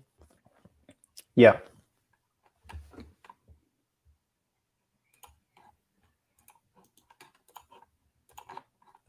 Okay. Well, it looks like I'm not getting anywhere with that. With my Unify controller. So I was just clicking around trying to get that user interface to load. All right. So is there anything else we can do with this without knowing its IP address? I don't think we can. No, sadly. So This if is we why know I its like IP, sending devices out. I learn all the nuances of things to fix and update. Yeah. And the so the interface on it is just on the standard port 80, isn't it? So I'm I'm tempted to start just trying to load random IP addresses in my subnet to see what comes up. But yeah, I could be here for a while. It could be any one of a number of any one of many different IP addresses. I could do take a little while to do a port scan. No, I don't think I will. Okay, so in lieu of that, one thing I'm really curious about is how you've done some of the mechanical side of this. So while waiting to see if my Unify controller comes back, oh, hang on, it has. It just took a really, really long time. It really did. Yes. Now I'm going to get that off my screen because I'm about to extract the password from my Unify device. Well, this is good news because now at least we can get into the smart switch. All right, back to clients. And I probably shouldn't be revealing this stuff either. I'm looking, let's just sort by uptime. It should be whatever is new. Button switch, there it is, .158. That's the IP we want. Haha, nice. Now we've got the management interface for it, which means I should be able to fix the config for the, let's try. In fact, what I'm going to do is I'm going to switch brokers. 168.1.111. So this is my test broker that's unauthenticated. Now, if I don't change anything else. To remove a username and password, set them both to 0. Yep, that shouldn't matter. The authentication on this one. My code will, though.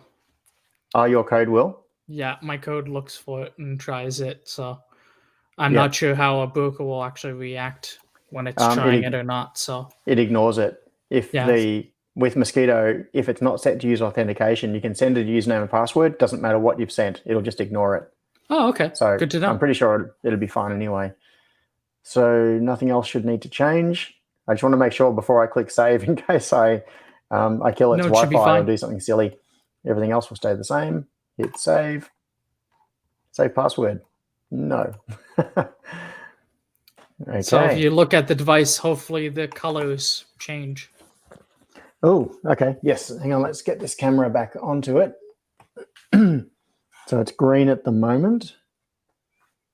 And it's just that one that's green. Yeah. So it's probably waiting for Wi-Fi again. Okay. And then hopefully it'll change.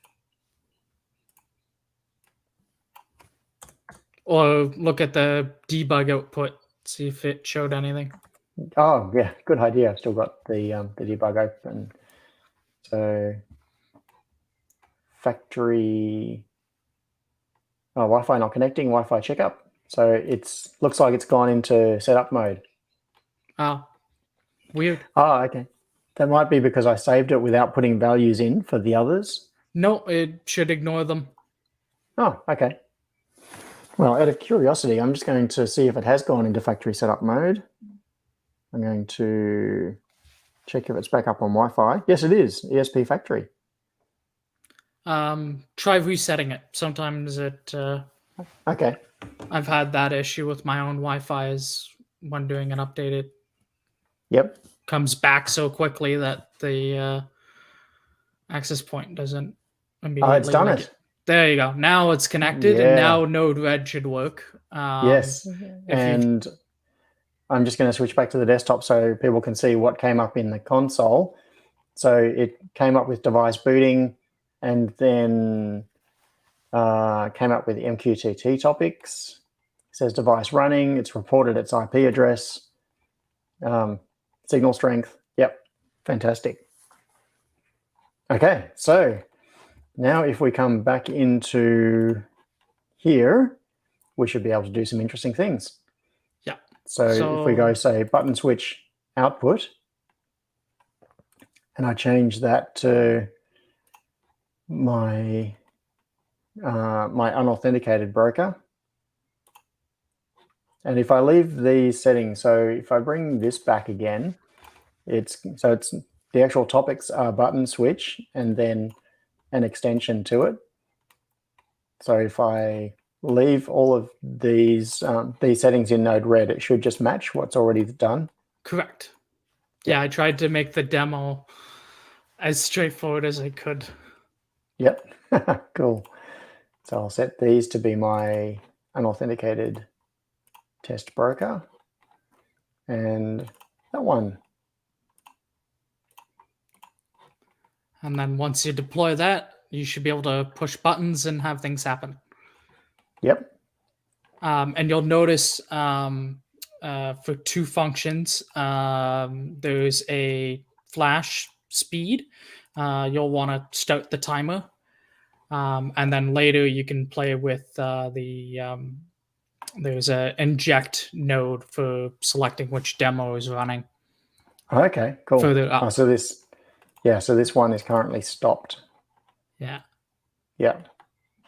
So if you go further up, it's right there, right next to so that's your timer. Start timer, stop timer. Yep. So you would want that running for one of the demos. I can't remember which one it is, but okay. So if I now just press buttons on it, we should get messages coming up in the debug here. Correct. Is that correct? Okay. Yep. I'm just going to press a button. You button. have to deploy it again, I think. No, all I did was turn the Yeah, it's just the debug node. I just turned it on and off. Cool. Oh, hang on. I wish we could show both at the same time. I think the overhead view is more useful at this point than what's in Node-RED. But look, you can see some animations happening there. So these are not just a single LED illuminating it. It's multiple LEDs, and then you can do patterns. Yep. So there's that function, which is a ring function. So you can, if you do another press, single press, it should change colors. Let's go back to the other direction. So it changes what you're allowed to be able to do with it. So you can keep single pressing it. So it showcases that you can control all 4 colors and how many are on. That one. So the top left is the timer function. So you can have certain number on. So the thought is that you can do it for like a bathroom fan, and you can see how much time is left. If you press it again and it starts, and then once it goes down, press it again,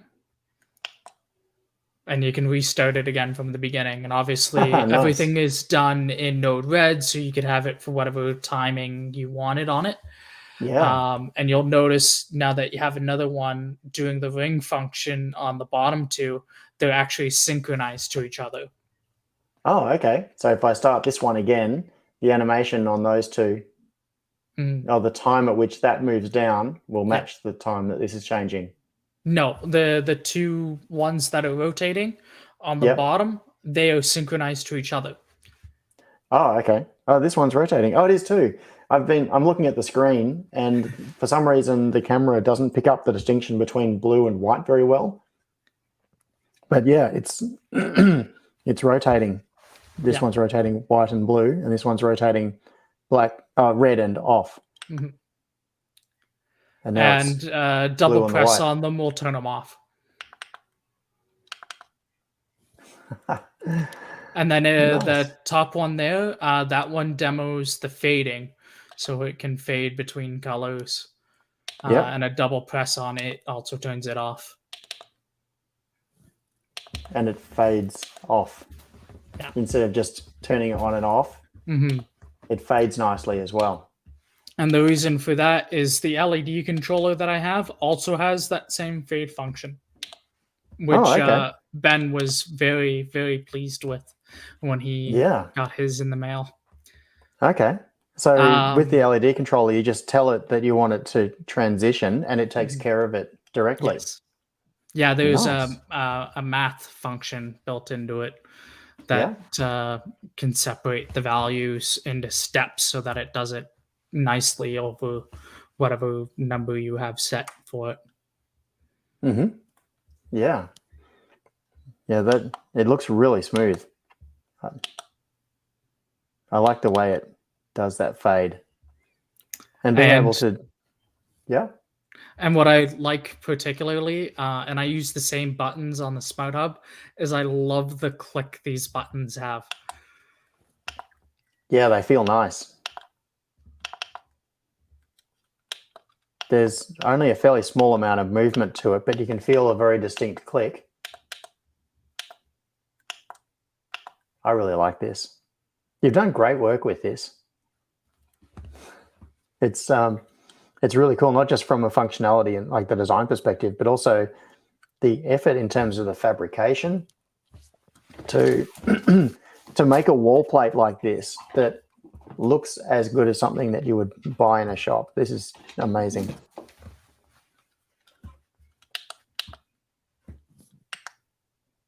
Okay, and what people can't see is that a whole lot of events have been appearing in Node-RED as well, in the debug stuff. So let's just drop over to back over to Node-RED. You can see on the right here. It will output anything from a single to 5 press as well as hold. But in the demo, I've only used single and double. And double, yeah. Very cool. All right, so these are just the 4 different buttons doing the different demos. Traffic light, Yeah, so the bottom two buttons have other demos that you can enable with the inject that is above them. Oh, here, this one. No, No, right underneath the timer, timer. next to the Oh, here. LWT stuff. Yeah. Ah, I see. Yep. Demo 1, demo 2, demo 3. So if I click, is demo 1 the default? Yes. Yep. So if I try demo 2 Mhm. and then come back to this view, we should get some different behavior. Yes. Okay. On the So bottom it's just- two buttons, it should give you Yeah. different behaviors.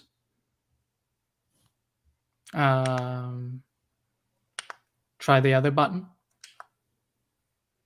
Yeah, so it's so you can have the ring animation go in both directions, but they stay in I see. Yes. synchronization to each other. Yes, I'm trying to get the angle on the camera right so the glare isn't showing it up. But yeah, they're synchronized and they're going in opposite directions. And if I That remember looks great. correctly, I don't think I set those to full brightness in case anyone's wondering. So these are actually running a fairly lower brightness. Yeah. Yeah, because the camera would just end up glared out anyway. Yeah, I set them so it can go all the way to 255, and I've pretty much set them all to about 50. Yeah. So So they're running at about 1/5 of their potential intensity. I really like this countdown one. The fact that the ring, decreases and then it eventually turns off. yeah, That's really pretty. you can set what color each light is. So like you can tell it I want 4 LEDs on, and then this is the color that all 4 would be, which is how I've done it that way. And then as it goes down, I'm telling it not only to turn off an LED, but also to change the color at the same time. Yep. So it starts with green is good, and then it, excuse me, it descends all the way down into red just before it's going to turn off. Yeah, this looks so cool. Yep. So at the moment, all of this communication is happening over Wi-Fi. So this is connected to my home Wi-Fi and publishing to MQTT and receiving messages via MQTT. But you've also got a connector on here for the light switch controller. And you were talking earlier about these diodes being for isolation. Correct. So you could have this plugged into the light switch controller. And so that means that you could, for example, use the physical actions of the buttons going into the LSC to control things. But you could also, I guess, use MQTT to update the state on the displays. Correct. Is that right? Yeah, Yep. you can have you could have an LSC run your normal button presses. You can have it as a failover support, and then obviously the only way to control the LEDs is through MQTT, which is also part of the reason I wanted to add an Ethernet connection to it, because if I can fit that in there, then you can just simply have 2 wires going down to your light switch, have an LSC for power, and then have the other one for Ethernet. But if it's going in a location where you don't have an LSC or Ethernet connection, then you have the terminal block for external power, and you can simply run it on Wi-Fi. Yep. Cool. In which case, all you need to do is get power to it. And because you've got this switch mode regulator, it's a wide range voltage input. So you could have this on the wall with just a 12-volt plug pack or something supplying power to it, and it would be happy. Yeah, that regulator is good up to 37 volts, and then they have a high voltage version which is good up to 57 volts. Okay. And Which would somebody be in good the for PoE. chat has asked about the OGBW being expensive. It is not. The OGBW chips are the same price as the OGB ones. In this case, I believe the bill of materials just for the circuit board is about $15 to $20. And the idea was to try and come up with something low cost that's relatively simple to assemble. and then 3D printed so that somebody could 3D print their own, and you could easily do the embossing for lettering if you wanted to. Yeah, Um, customize this. Yeah, and put then per button labels or something if you wanted to. And another thing I wanted to experiment with, I have no idea if it will actually fit, but with my LED controller, you can actually run color changing temp LED strips and stuff like that.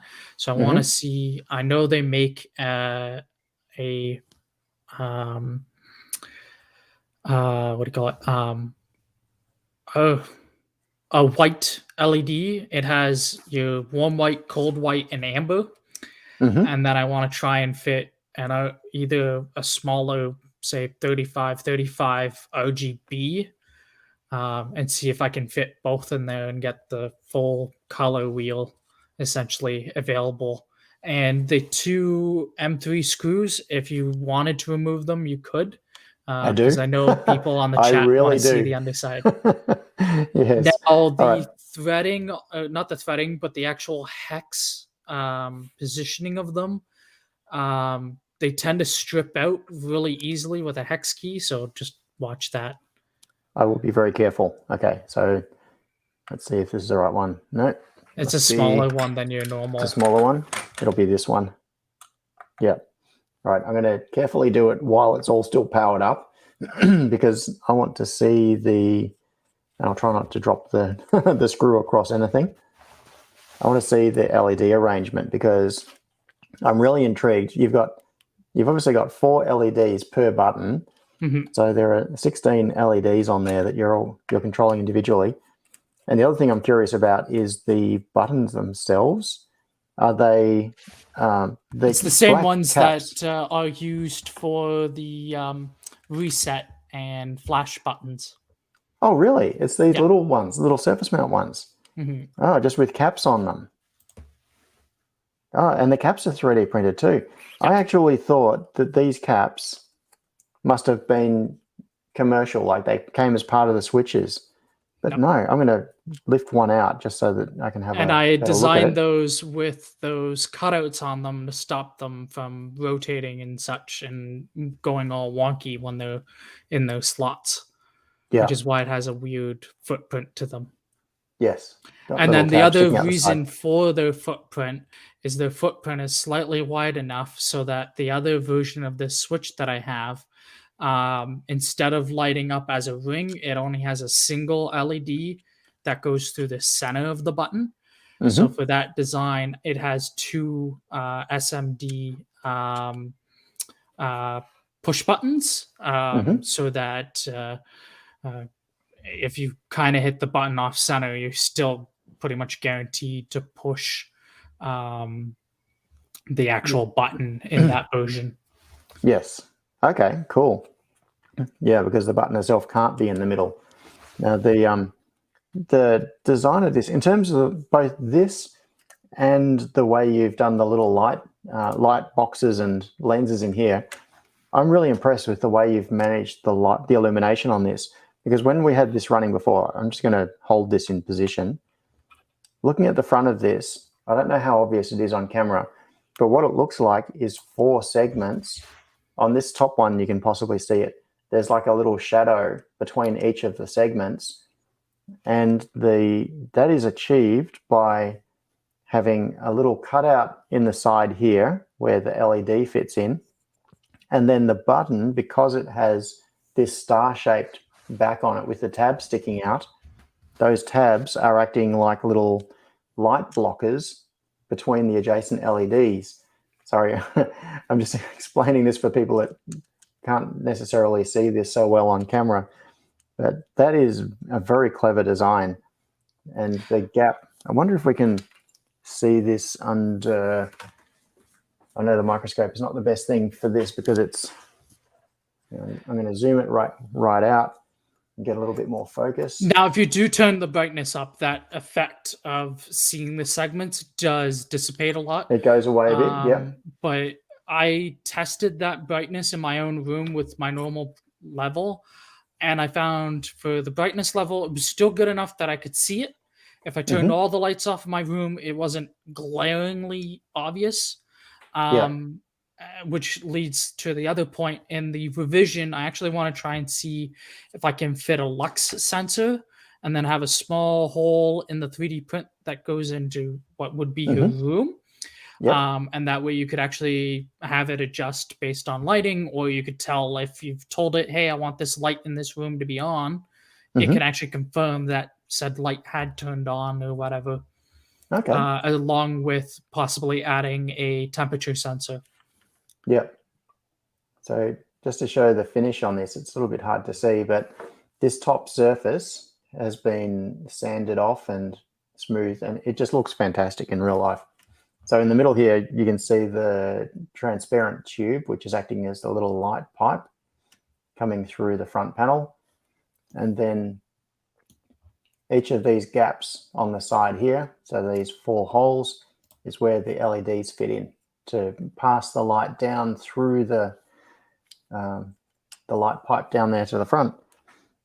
This is amazing. Okay, let's go back to looking at the other part of it. So for reference, those buttons, when bought in a 10 pack, so 10 of them are 80 cents Canadian. So they're I like them because they seem to have a good rating. I think they're rated for like 100,000 presses or something. Of the thousands that I've purchased of them so far, I've only had one fail. And their price point's really good. They're easy to solder up.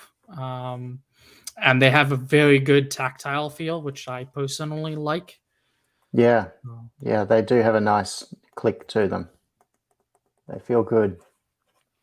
And as for the 3D printer I'm running a Prusa Mark II that has had the upgraded magnetic bed, which is how I got the texture on the bottom of Steve and the texture that's on the Smart Hub case that's on the top and bottom of the Smart Hub case.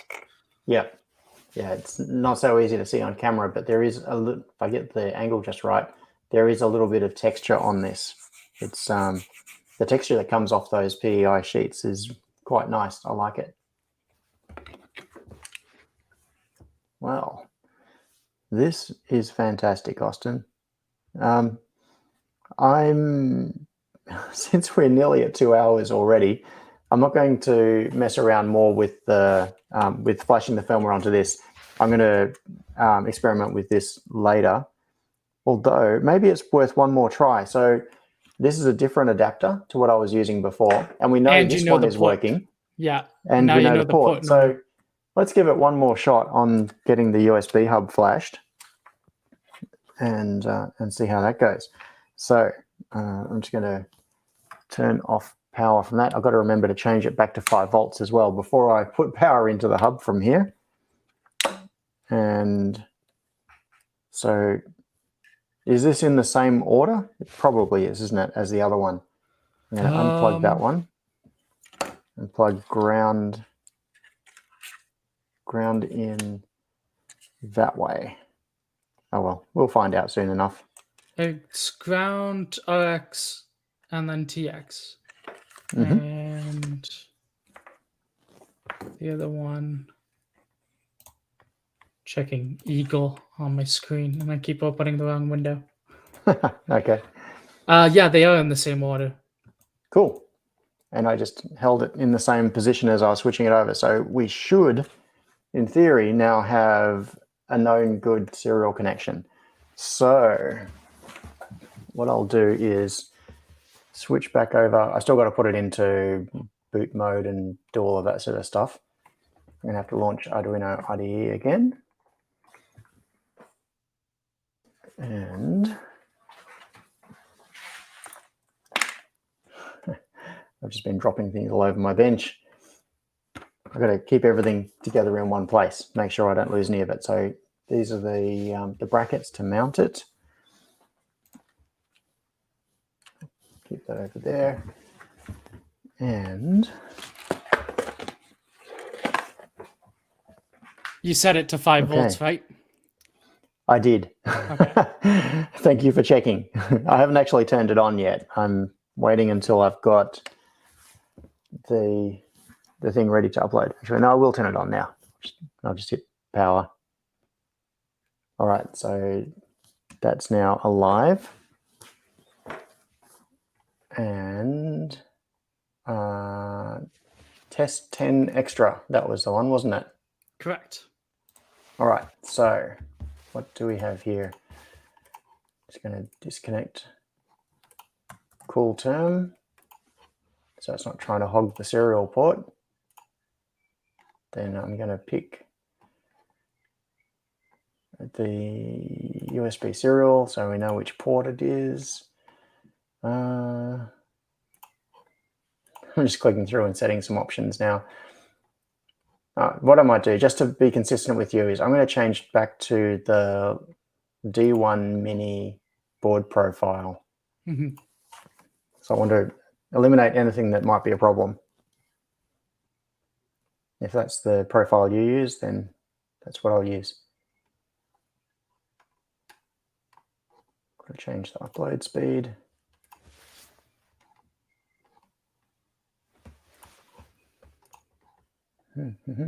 I do not have one of those flashers, Aaron. I use a generic CH30, and I got a little piece of tape so that it doesn't hit anything metal on my desk with the lead for the RX-TX, because that's normally what I use on the devices, just to cut on bill of materials. And then when I use Atmega, most of the time I'm either using a dev board that has the what do you call it?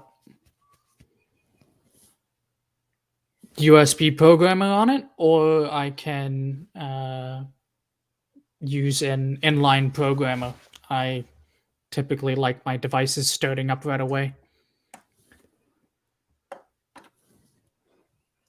The only problem with adding a lithium ion backup to the switch plate would be power usage. That ESP will pull about 70 milliamps while it's running, and once you factor in running the LEDs, you kind of running out of power management. It'd have to be a big battery, and I wouldn't really trust that behind a switch plate. You'd be better off using a UPS attached to your LSC and powering it that way. Yeah, have the power backup centralized. But if you had these running on Wi-Fi just with local power supplies, it could potentially allow it to work for a little bit longer. But as what was it Scott said, it won't do much if the power is out. Yeah. That is true. Yeah. It's always funny So- when somebody asks, what do you do when your power is out? How do you use the lock? Or how do you use your lights? It's like, well, what do you do when the power goes out? How do you use your lights? Yeah, I know. I get the exact same thing. Actually had the power go out in our house the other month, and we had someone new in the house. So they actually came upstairs to try and check the Wi-Fi, wondering why the Wi-Fi was out.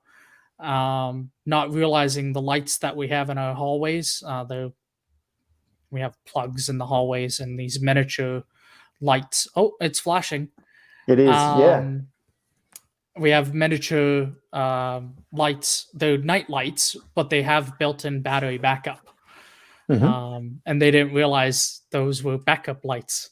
So they thought part of the power was still on, even though everything else in the house is off. Yeah. Upload completed, and I've just hit reset. So hopefully it will come back.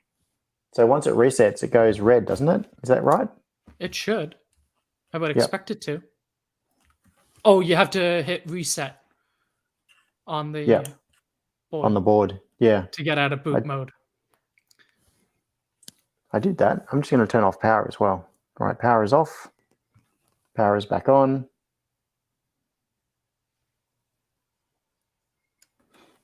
and nothing is coming up.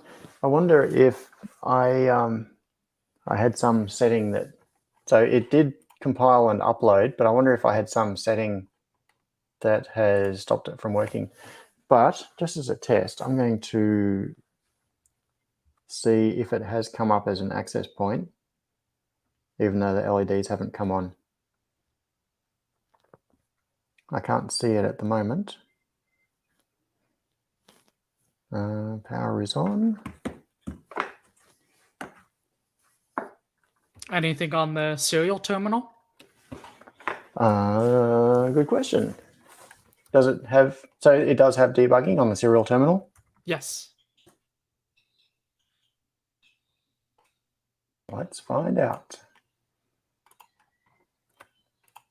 Just got to set the serial settings again. Okay, connect. Oh, it does. Oh, it's in a boot loop of some kind.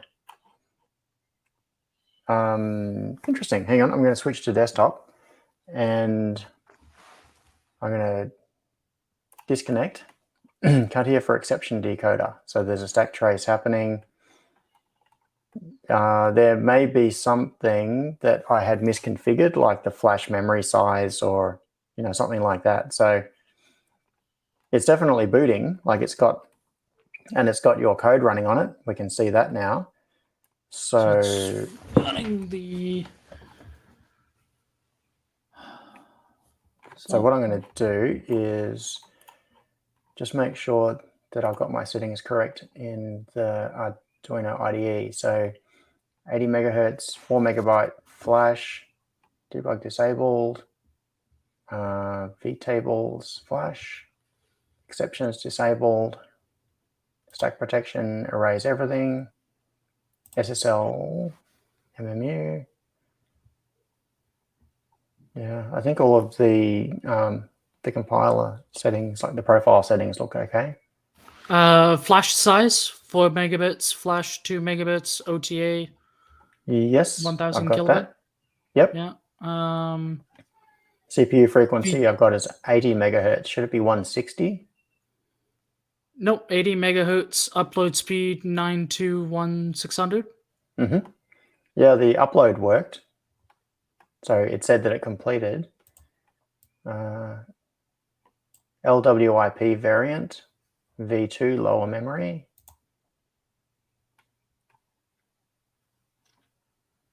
Yeah, that's the same I have on mine. Yep. vtables flash. Mm-hmm. C exceptions disabled, stack protection disabled. I don't have those on mine. Oh, okay. Which profile have I got selected? I'm just making sure I've got the right one too. So at the moment I've got Lowland, Wemos, D1, R2, and Mini selected.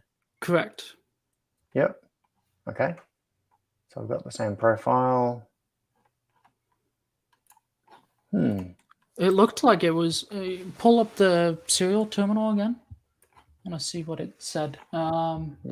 So initializing config. So it's reading it. It's opening it. Closes it. Yep. Okay. So it loaded the configuration. It's trying to knows its name, and then it tried connecting the the INA, the current sensor. The current sensor, and failed there. Mm-hmm. I wonder if that's to do with something like the version of the INA library. So, yeah, well, at least now we know that the problem was I was using a dodgy USB to serial adapter, so I can successfully load code onto it.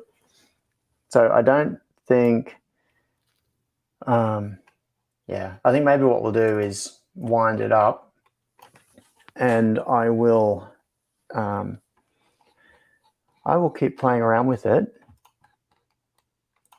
but after the live stream. I won't get everybody sitting here while I try different things. Yes. Scott is on his rant. We need a Platform IO song. Ooh, the platform I/O. No, we're not going to do an all the Zigbee. Awesome. Well, Austin, thank you so much for sending me these things and for sending me Steve. You're very welcome.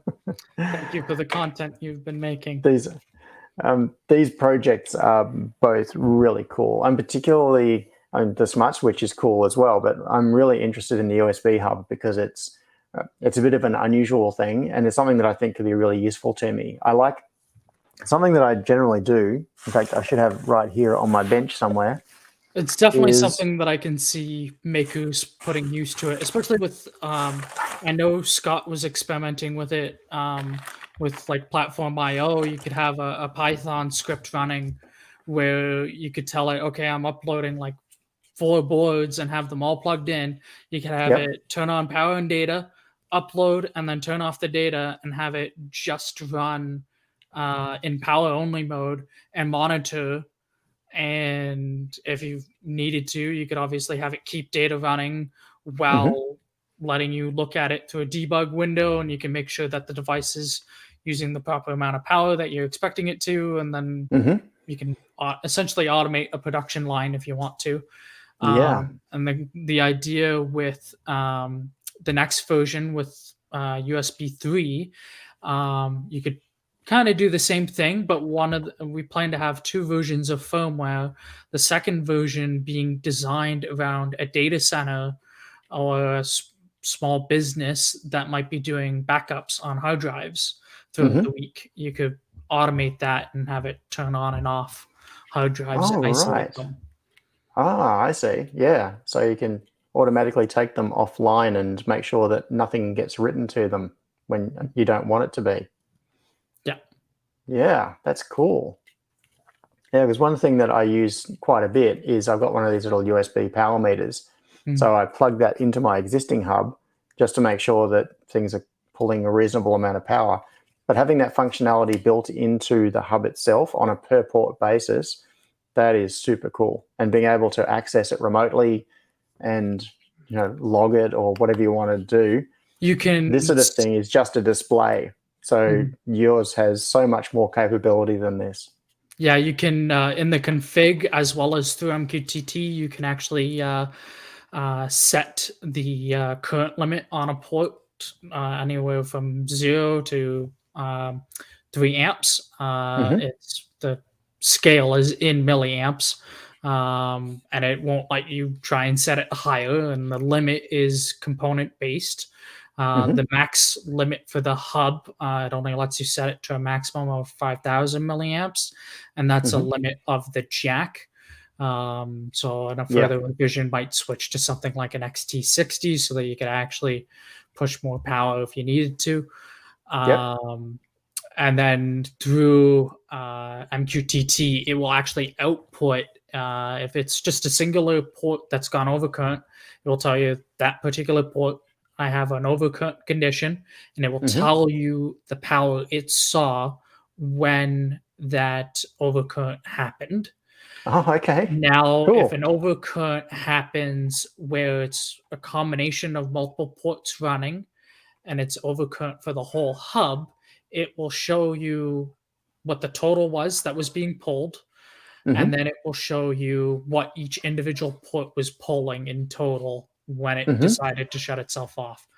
And it typically happens, the counting in the code is about 10 milliseconds, so it shuts itself off fairly quickly. The accuracy, anything below 1 milliamp will show as 0, but the accuracy that the INA is rated to is 0.8 milliamps, so you get a fairly good resolution. That's very good. That's better than I expected. Yeah. Anything better than like 10 milliamp resolution is, even at that sort of level, it at least shows you, for example, if you've built an ESP-based board, you know that it's going to spike to a few hundred milliamps at startup, and then it's going to settle down. If you see it go up to like an amp, then you know you've got a big problem. But being able to measure down into the like milliamp sort of resolution, That's really, really cool. Yeah, most of the D1 minis that I tried testing on it were typically setting anywhere between 40 and 70 Hmm. milliamps. And then like the at Mega or the Arduino Mega, I think was like 115 milliamps. Hmm. So for the most part, it does seem to be fairly accurate and responsive to showing how much power is being used. Yeah. Okay, great. Well, you can bet that this is not the only time I'm going to be showing these devices on the video. I think we're probably going to have some discussion about it on future live streams and things as well. And the USB hub in particular, I'm going to get the firmware for that sorted out, get it mounted up under the shelf so that it's right in front of me when I'm using stuff at my workbench. What I've got at the moment is a USB extension cable that goes from my computer through to the back of the hub. So I'll make sure that, I just found that's really super convenient when I'm sitting at the workbench with my gear and soldering iron and microscope and everything, being able to plug USB in right there in front of me and have it connected to the computer is great. And now being able to, from the computer, monitor the device in terms of its power usage, do power cycling and things like that, from here instead of from over there. And one of the Node Red profiles Scott helped put together, it's actually a dashboard view that can show the color status of each port along with the power it's using. So you could even check that on the screen while you're at the bench and just glance over at it. Yeah. And I don't think Sion was able to make the stream, but I kind of thought once he sees it, he might try stealing it from the bench. Yeah, he may. I may come here one morning and discover that the door's been jemmied open and the USB hub is missing. Yeah. Well, this is fantastic. Thanks, Austin. I really appreciate it. And yeah, thanks for being being such a positive participant in the community as well, like in the chat on Discord constantly and on all the live streams. So the URL has been posted in the chat a couple of times. I think Aaron has posted Austin's YouTube channel. So Robotics Dude 101. Please go and subscribe to Austin's channel. Yeah, that was my old username, and until I get to a certain amount of people, it won't let you do a custom username. So I've been stuck with it. But I started my own business, Austin's Creation, so I've tried matching all my profiles to it. Okay, yeah. Got to get that branding consistency. All right. Well, thank you very much. In terms of ending this live stream, I've got to work out how to do it through through StreamYard. But everybody, thank you very much for coming along to this rather odd time live stream. And I will see everybody soon. So I'm just going to drop Austin out here and go to the end. All right. Thanks, everybody. See ya.